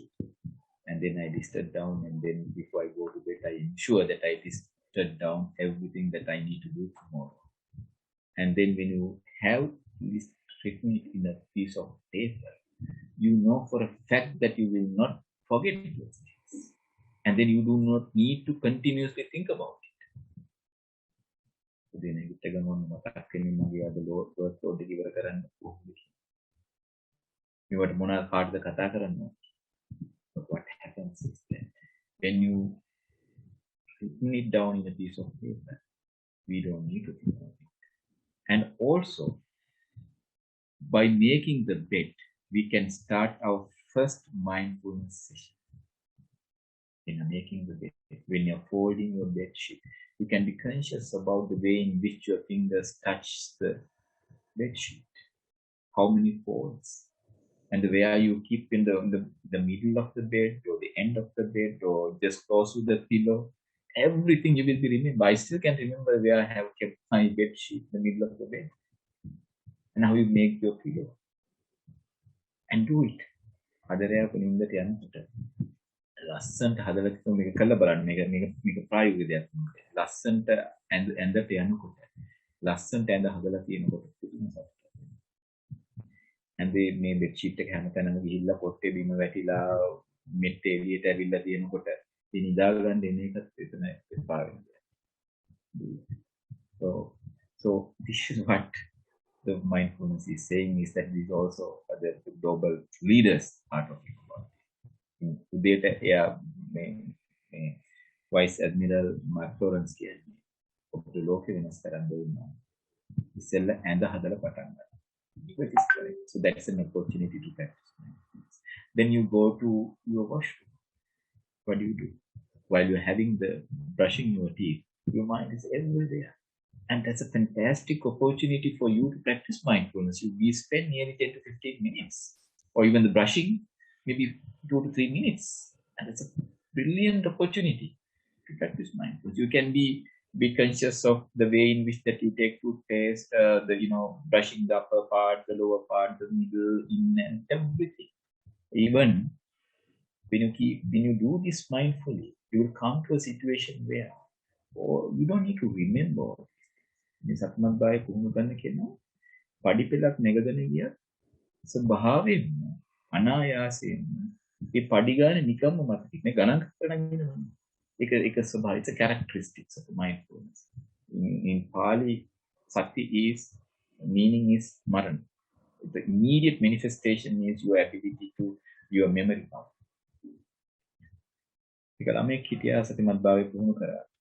Even he can come and tell me that sir Namadu that Mandipur Brashika Ida he did not count, but he was able to identify the different brush strokes. That is what happens to your mind, because it always be with you. It doesn't go here and there, it's with your body. So when you are in the present moment, that is where the true human nature manifests. අපි මනස මේ මොහොතේ තියාගන්නකොට තමයි එතකොට තමයි අපි මිනිසෙක් විදිහට. If you are wandering in the past or in the future, we are not human. We are not in the present moment, and we are not human. So your ability, you are right. So I actually consider mindfulness as a human right. You are right. You have a right always to maintain, like free thinking. Each and every human being has a right to maintain the mind in the present moment. And that's a universal human characteristic, and it's a universal human nature. ඒක තමයි මානවයාගේ හැම මානවයෙක්ම ගන්න පුළුවන්. අපිට කියන්න පුළුවන් මේ හැම මිනිස්සෙකුටම මේ ලෝකේ ඉන්න විශ්වයේ ඉන්න හැම මිනිස්සෙකුටම තියෙන එක ප්‍රධානම characteristic මොකක්ද කියලා. මනස මේ මොහොතේ තබා ගැනීම හැකිය. And that is how we distinguish ourselves from animals. We also have certain level, but that is why we call Manusha. So therefore, to practice mindfulness, you don't need to belong to a particular village, a particular society, a particular group of people. It is the universal characteristics of your mind. It is a very scientific truth where any human being in this world can practice irrespective of their religions, race, or any differences.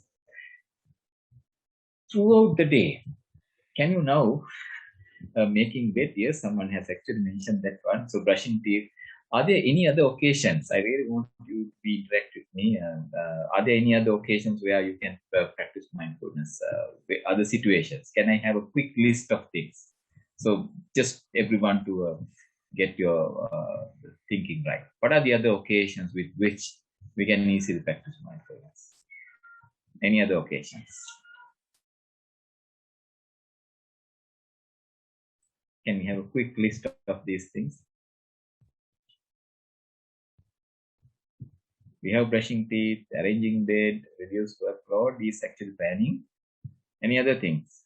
During having meals, that's called mindful eating. What else? Anything else? Anything else? Now, have you seen the way sometimes you watch your TV? අපි ගෙදර ඇවිල්ලා TV එක බලන්න පටන් ගන්නේ පත්තරෙත් දිගාරගෙන TV එකත් ඉස්සරහා තියෙනවා ඒක ඔප්පෙත් ළඟින් තියෙනවා. So we're trying to do three things. We are not doing even one thing. During having a bath, yes, fantastic. That's the best way to do this. There was a nice story I want to share with you. One time there was a board meeting in my previous employment where we were discussing about the strategy of the organization. And somebody has offered food. And all of a sudden, now, when the food is offered, people started grabbing and started eating, right? So all of a sudden, the chairman stopped the meeting.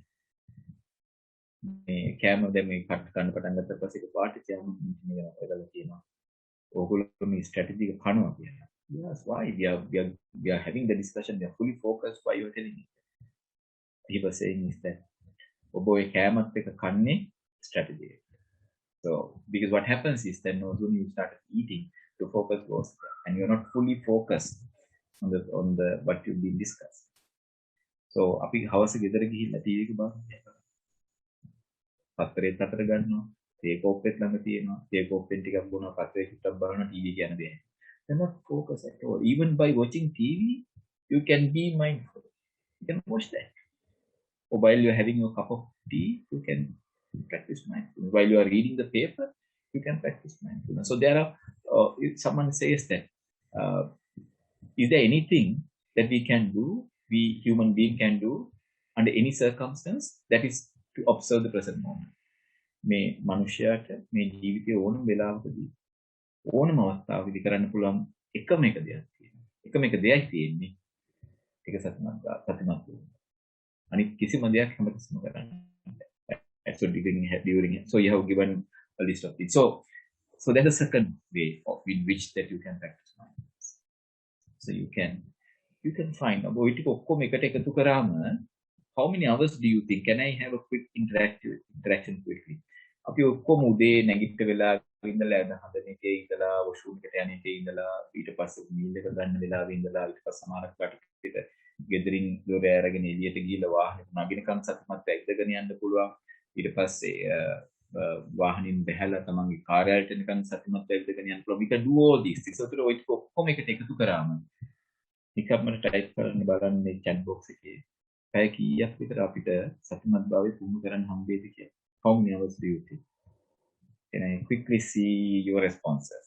How many hours do you think that we can spend practicing mindfulness?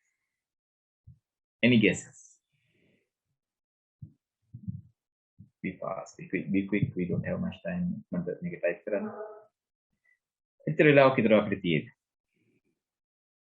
In hours or minutes. Yes, thank you so much. More than 5 hours. This is what I have seen even from අපිට පැය 5කට වැඩි වෙලාවක් හම්බෙන්නේ. Thank you so much for those one who has typed this thing. මේ පැය 5කට වැඩි අපිට හම්බෙන්නේ නැද්ද? ඊටත් වැඩි අපිට හම්බෙනවා. ඉතින් වෙලාව නැහැ කියන එක උත්තරයකට. You got 5 hours to practice mindfulness.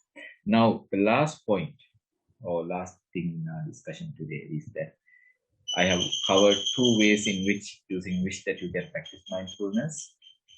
The third one is the structured way. Because like that, you know that vehicle, almost all the vehicles, they have a battery, right? They have a vahanekam battery. Battery එක powerful වුණොත් තමයි අපිට එක්මන්ටම engine එක on කරගන්න පුළුවන්. So engine එක run කරලා දිගටම දුවන්න ඕනේ වාහනය යනකම්. So like that, we need to maintain a continuous consciousness or mindfulness throughout the day. ඒකට පොඩ්ඩක් battery එක charge කරන්න. ඉතින් මේ මම දැන් කියලා දෙන්න යන ක්‍රමය, the technique, the structured එක තමයි the way in which we can charge the battery. හරි. ඒකට මම හැම කෙනාටම යෝජනා කරන්නේ you have to spend at least 20 minutes a day. That's a separate thing. So that's a formal way, structured way of practicing mindfulness, which we are going to do now. So which has 2 parts. Hope you can see my screen now. Yes, I'm sharing my screen. Yeah. So the first one is mindful walk. Now, if you practice mindful walking, actually there are 2 things we have to do: mindful walking and mindful sitting. So we are going to do a practical session today, mindful sitting.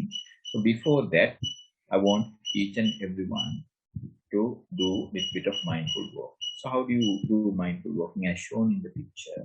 First of all, you have to select a walk path. මේ පිටුවේ තියෙන විදිහට ඒක අඩි 10ක් 15ක් වුණත් කමක් නැහැ. සාමාන්‍යයෙන් අඩි 40ක් 45ක් වගේ ඇවිදින්න පුළුවන් නම් ගොඩක් හොඳයි. මේ විදිහ ඇවිදින්න පුළුවන් තැනක් හොයාගෙන I can demonstrate in a picture. So this is my garden. This is my daughter is doing the mindful walking where she has a pathway. So you can see, like in this video, you can start. You can keep your hands back, and then you can just start walking. You can also you can look at your front, but then continue to walk. So while you are walking, your consciousness is basically the way in which your leg touches the floor. මේ ඇවිදිනකොට සම්පූර්ණයෙන්ම අපි මේ අවධානය කියලා එන්න focus කියන වචන පාවිච්චි කරන්න ඕනේ නැහැ. අපිට මේ කොහොමද දැනෙන්නේ? මේ කකුල දෙක පොළවේ කොහොමද දැනෙන්නේ කියන හැඟීමෙන් අපි කියන්නේ. ඉතින් මේ විදිහට කරන ගමන්ම sometimes we hear external noises, චූම්පම් සද්ද ඇහෙන්න පුළුවන්, මිනිස්සු කතා කරන සද්ද ඇහෙන්න පුළුවන්, ටෙලිෆෝන් සද්ද ඇහෙන්න පුළුවන්, මේ ඔක්කොම ඇහෙන්න පුළුවන්. හැබැයි ඒව ගැනත් අපි දන්නවා. ඒවා අපි සප්‍රෙස් කරන්න යන්න හදන්නවත්, ඒවට රෙස්පොන්ඩ් කරන්න හදන්නවත් නෑ. But just be aware that these things are there. So generally, if you are spending 20 minutes for a beginner, if you are spending 20 minutes to practice mindfulness every day, my recommendation is spend 10 minutes to practice mindful walking and 10 minutes to mindful sitting. So now we are going to do both. So therefore, I invite you. So let's stop this video now. I want each and everyone to find a place where you can practice mindful walking, maybe within the room or wherever possible, and practice mindful walking at least 5 minutes. Right now, the time is sharp at 3:30. I want everyone to come practice mindful walking for 5 minutes, the way according to the instructions I have given you, and then come and sit in front of your camera or laptop or whatever the thing, and then we will be doing a practical session on mindful sitting. So that's going to be a guided meditation session. So I want everyone to have your own headphone or something like that, so that you can practice mindful sitting with me. Right. So can everyone start mindful walking and come here by 3:35.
Right.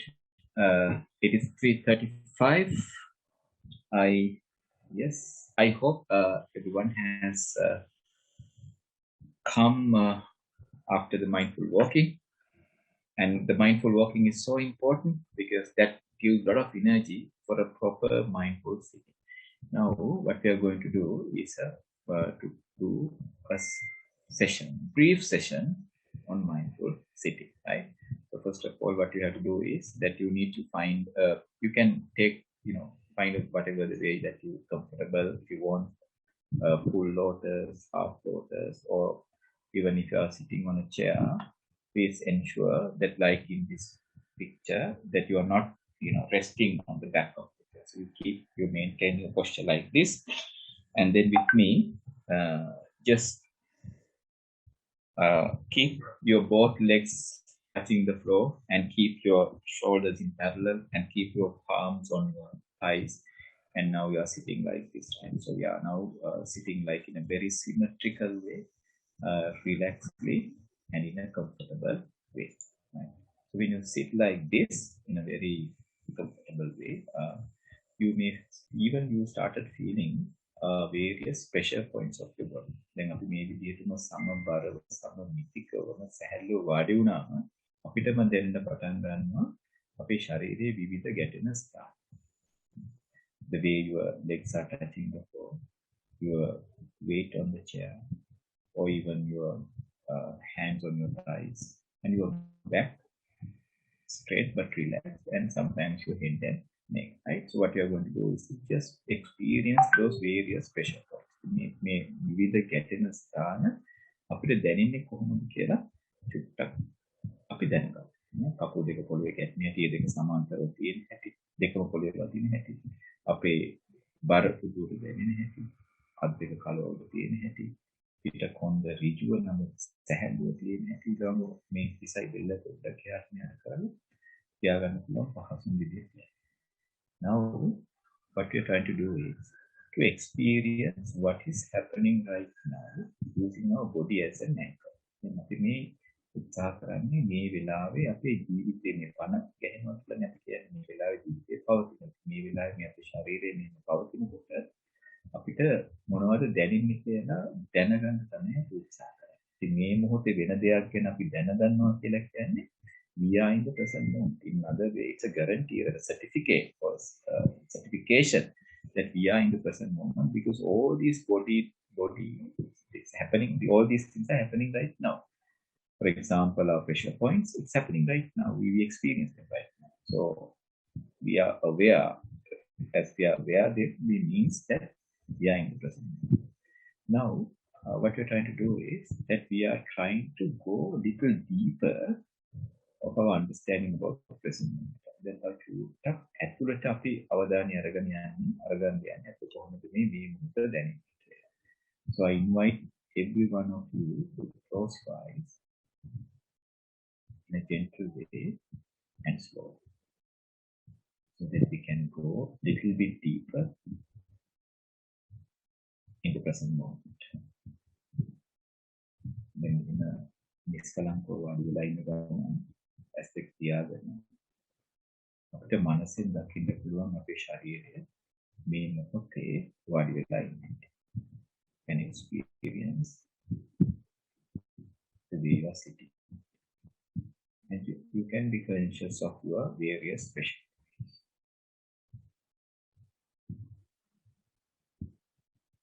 And see what else you can observe at this moment. Then විවිධ ගැටෙන ස්ථාන වලට අමතරව තව මොනවාද අපිට මේ වෙලාවේ දැනෙන්නේ. ඉතින් බැලුවොත් දැනෙන්නේ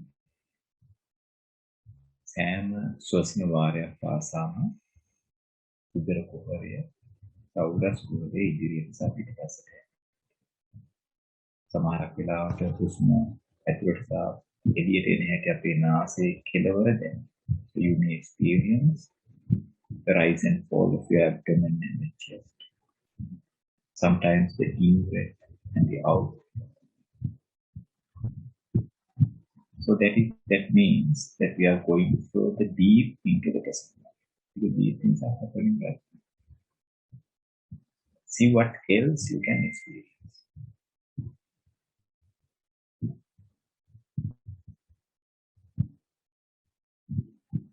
Sometimes you may feel the beating of your heart, the rhythmic movements of your heart, mind muscle movement, all these things happening.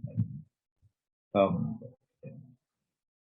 අදෝටගේ නාඩි වැටෙන ශරීරයේ රිද්මයානුකූල චලන සමහරක් වලට දැනෙනවා.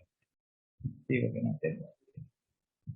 All these, if you are conscious of these things, that means that we are in the present. මේ වෙලාවේ ශරීරයේ සිද්ධ වෙන ඕනම දෙයක් ගැන දැනගන්න.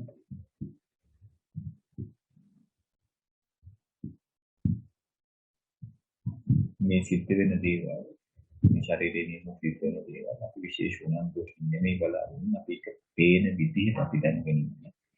ඒ ක්‍රියාවන් සඳහා කිසිම තීරණයකින් තොරව, ඒ කියන්නේ අර අපි කලින් අර වීඩියෝවේ මයින්ඩ් ජායකේ දැක්කා වගේ ඉතිසෙන කුඩු දිහා බලාගෙන හිටියා වගේ අපි කිසිම තීරණයකින් තොරව මේ දේවල් දිහා බලාගෙන ඉන්නවා. So when we look at these things without forming any opinion, sometimes without knowing, you may see that your mind wanders. ඒක සමහරක් වඩ බාහිරින් එන දෙයක් ඉඳලා පුළුවන්. අපේ මේ මූලික අවධානයේ අමතක වෙලා හිටියා. විවිධ හිතුවිලි සිතේ තියෙන අපට දැනගන්න. So whenever you feel that your mind wanders, but just be conscious of those thoughts as well, like that you being conscious of your various bodily movements. That is where you look at your emotions, your thoughts, without forming any opinion. For example, you may be thinking about your past, and all of a sudden when you get to know that you have been thinking of your past, you may feel upset, you may feel unhappy, or you may feel that I need to suppress those thoughts. Without doing any of these things, just be conscious that there were thoughts in my mind, and that's all. With that consciousness itself, you will see always your mind comes to the present moment. You don't need to put any efforts. So whenever your mind wanders, just apply the same. You need to do this by yourself. So for a few seconds or few minutes, we are going to do this by ourselves. But time to time, I will ring the bell to remind the present moment. ඉතින් දැන් ඊළඟ විනාඩි කිහිපය අපි විසින්ම මේ මොහොත අත්දකින්න උත්සාහ කරන්නේ. මම කතා කරන එකත් නතර කරනවා. හැබැයි මම සැරින් සැරේට සිංගින් බෝල් එක නාද කරනවා. ඒක මේ මොහොතේ අපේ මනස තියාගන්න කරන දැනුවත් වීම කියලා. මේ අභ්‍යාසය කරුණාට පස්සේ අපි අස්තේකුත් කරනවා. So let's start of experiencing the present moment. මේ වෙලාවේ අපිට පුහුණු කරන්න දෙයක් නෑ. මේ මොහොතේ වෙන දේවල් බලාගෙන විතරයි ඉන්න විනාඩි කිහිපයක් උත්සාහ කරන්න. So let's experience the happiness of having nothing to do for next few minutes. So let's do it.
So you can slowly open your eyes and conclude your session.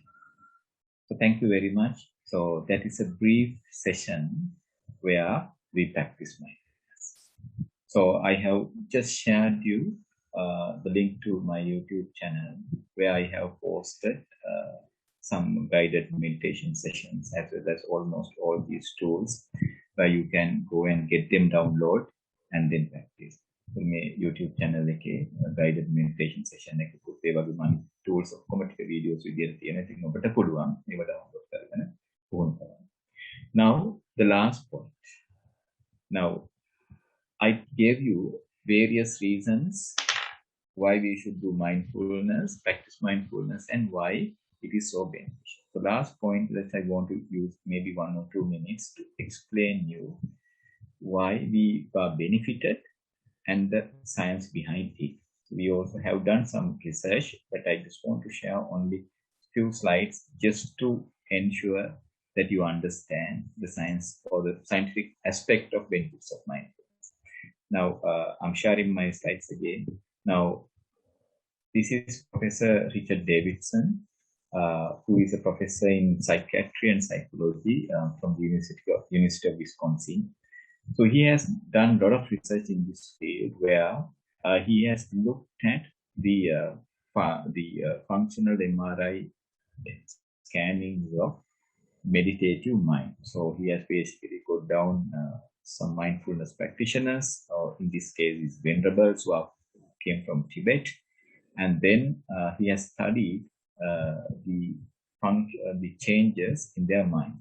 So the conclusion which came in this scientific paper, where they say is that a long-term practice of mindfulness is actually causing some structural and functional changes in your brain, particularly in the left, according to this graph, it's the left side, prefrontal cortex of the left side.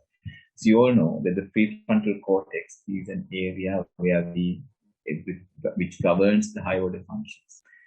So higher activity in this area is definitely ensure that whatever the activities you do governed by the prefrontal cortex is improved. So this is the scientific. So this is actually another term is called neuroplasticity. So this is where you can see your memory is going up, your ability to deal with your emotions is increasing, your creativity is improving, the way in which you live in the society is improving, and overall your quality of life is improving. So that is why I have themed today's talk is that practice of mindfulness and lifefulness. So when you keep on practicing mindfulness, that increases your ability or the quality of your life, and the ultimate result is basically the lifefulness. So ladies and gentlemen, that's all I have to cover today. So in order to summarize this, I have given you a basic way in which that you can assess your stress itself, so you can use that tool. And secondly, I have gave you 3 ways in which that you can practice mindfulness. Number 1 is that when you are doing your day-to-day activities, and someone is saying that you can have at least 5 hours to do that one. Second thing is use these special tools like MindJan, all these things, where you can get all these things from my YouTube channel or YouTube. And third one is the structured way of mindful walking and sitting. That is also available in my YouTube channel. And the last point is that the neuroplasticity, what happens to your mind. So there's a nice book called Meditative Mind. Bhavana Karana Manas. So if you read that book, you will find that so much of neurobio changes in the neurobiochemical biochemistry of your body is happening. So where you started experiencing the life. That's all. Thank you so much. I have a few more minutes to spend with you. As we have a small crowd gathering here, I would like to invite your question. Either you can unmute your microphone and talk, or you can send me your question through the chat box. ඉතින් වැඩසටහන අවසන් කරන්න කලින් විනාඩි කිහිපයක් තියෙන හින්දා ඔබට පුළුවන් ප්‍රශ්නයක් තියෙනවා නම් අහන්න මයික්‍රොෆෝන් එක අන්මියුට් කරලා හරි එහෙම නැත්නම් chat box එකකින් ඉන්බොත් කමක්. Or your comments, your suggestions.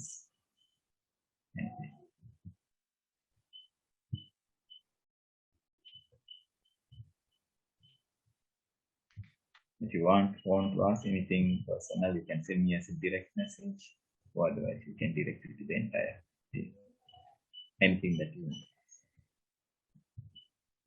Any comments, suggestions?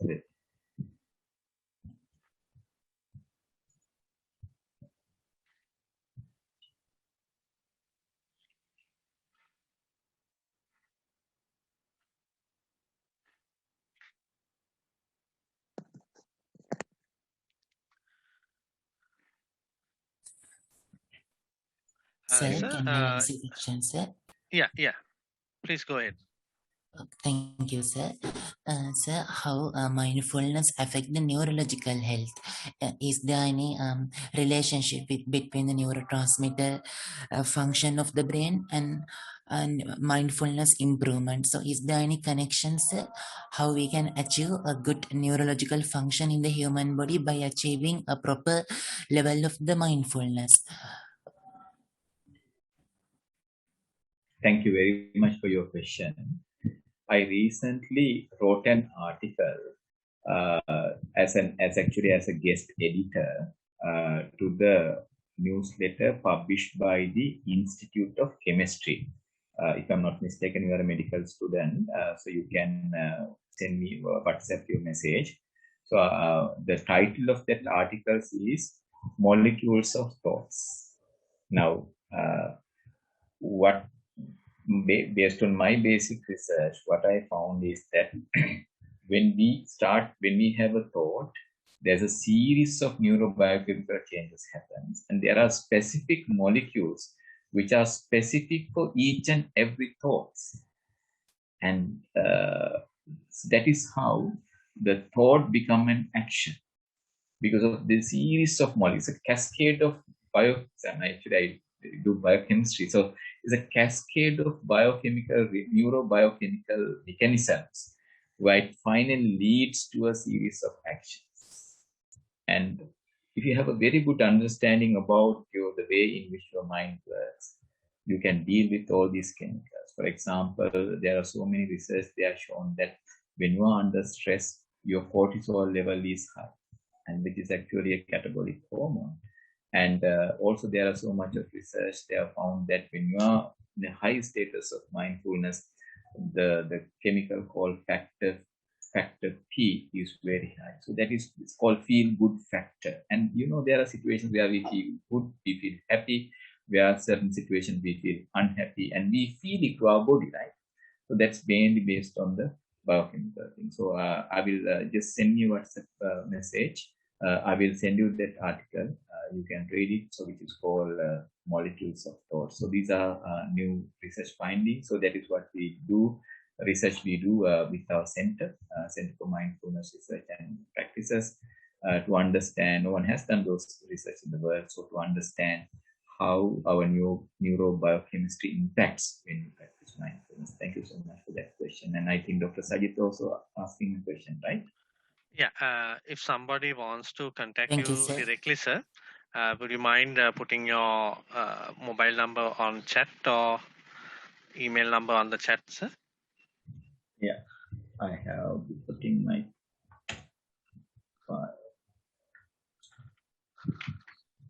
Yeah, so my mobile number is not +73 410 584, and I can be contacted to sanat.mahanithanake@gmail.com or sanat.mahanithanake@sjp.ac.lk.com. Thank you so much.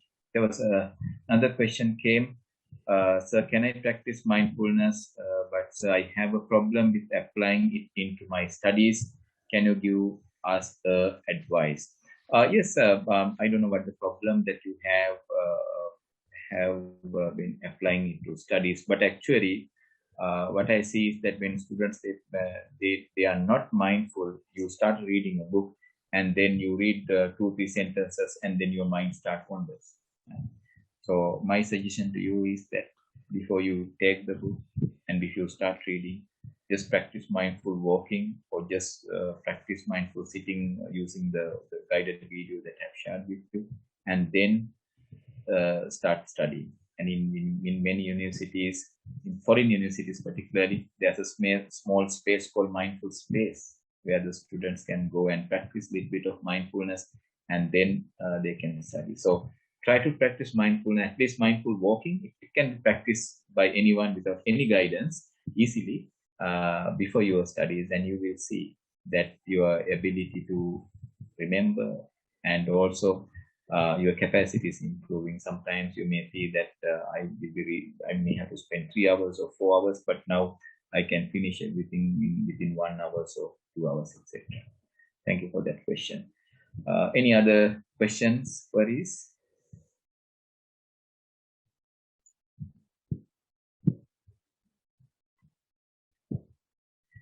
Right. So in the absence of questions, this will be, I think, as Dr. Sajid mentioned, this will be available in our YouTube channel, our medical faculty YouTube channel. So please encourage your friends, colleagues to watch this one, where you can understand what the basic concepts and the principles of mindfulness with which you can practice, you can change your life. So before conclude, my suggestion is that, as I told you, මනස මේ මොහොතේ තබා ගැනීම තමයි අපේ හැම මනුස්සයෙකුටම කරන්න පුළුවන් ඕනම වෙලාවක කරන්න පුළුවන් එකම දේ. ඉතින් ඒ දේ කිරීම තුළින් තමයි මනුෂ්‍යයෙක් වඩපත් වෙන්නේ. ඉතින් අපිට පුළුවන් නම් ඉන්ඩිවිජුවලි එක එක්කෙනා විදිහට සතිමත්භාවය පුහුණු කරන්න පටන් ගන්න මේ මොහොතේ මේ දැන් ඉඳලා අපිට පුළුවන් හිමීට ඒක ටික ටික වැඩි වෙලා අන්තිමට මුළු ලෝකෙම මිනිස්සු සතිමත්භාවය පුහුණු කරන්න පත් වෙන අවස්ථාවක් වෙනවා. So that is the revolution of the consciousness කියලා කියන්නේ. මුළු අපිට පුළුවන් නම් මුළු ලෝකෙම consciousness එකට address කරන්න ඒ විදිහට the world will be a better tomorrow. එදා මට මතක විදිහට 2017 දවසක එංගලන්ත පාර්ලිමේන්තුව කල් තියෙනවා. ඒ කල් තියන විනාඩි 5ක් කල් තියන මේ පාර්ලිමේන්තුවේ ප්‍රශ්නයක් වෙලාවත් ගැටුමක් වෙලාවත් නෙමෙයි. එදා තමයි ඔවුන් 2035 වෙනකොට එක්සත් රාජධානිය සතිමත් ජාතියක කියන ප්‍රතිපත්ති ප්‍රකාශනය ඉදිරිපත් කරනවා. මේ ප්‍රතිපත්ති ප්‍රකාශනය ඔවුන් ඉදිරිපත් කරන්නේ විනාඩි 5ක් භාවනා කරලා. ඉතින් ඒකත් එක්ක ඔවුන් පොලිසි ප්‍රතිපත්ති මේ තීරණයක් ගන්නවා. පාසල් අධ්‍යාපනය තුළ, විශ්වවිද්‍යාල අධ්‍යාපනය තුළ, වැඩ කරන ස්ථාන තුළ සහ සිර ගෙවල් වල ඕනෙම නැත්නම් සිර ජුඩිෂියරි සිස්ටම් එක තුළ සතිමත් භාවයේ පිළිබඳව වැඩසටහන් තියත් කරන්න. ඉතින් මම හිතනවා අපිට පුද්ගලයන් විදිහට අපිට අපේ contribution එක අපිට කරන්න පුළුවන් හොඳම ක්‍රමය තමයි by started practicing mindfulness. So therefore, my last word is that for today's session, please join the journey of mindfulness and you will see the miracles happening to your life. And that's where you will experience the life. So thank you so much, Dr. Sajid, for inviting me to do this session. And I hope each and everyone enjoys and practice. Thank you, Dr. Sajid. Right. Thank you, Dr. Sanath, for accepting our invitation on behalf of the Staff Development Committee. And it was a very wonderful session with practical experiences. And hope everybody learned at least something from this mindfulness, and hope all of us will practice it in future. So we hope to see you again with another session in future. And as I mentioned previously, this video recording will be available at our faculty YouTube channel very soon. So you all can share it among your friends. And once again, I would like to thank Dr. Sanat Mahavitanage, Senior Lecturer from our Biochemistry Department, for accepting our invitation and coming and doing this mindfulness session. So I would like to conclude this session with this, and thank you all for your valuable participation. Thank you.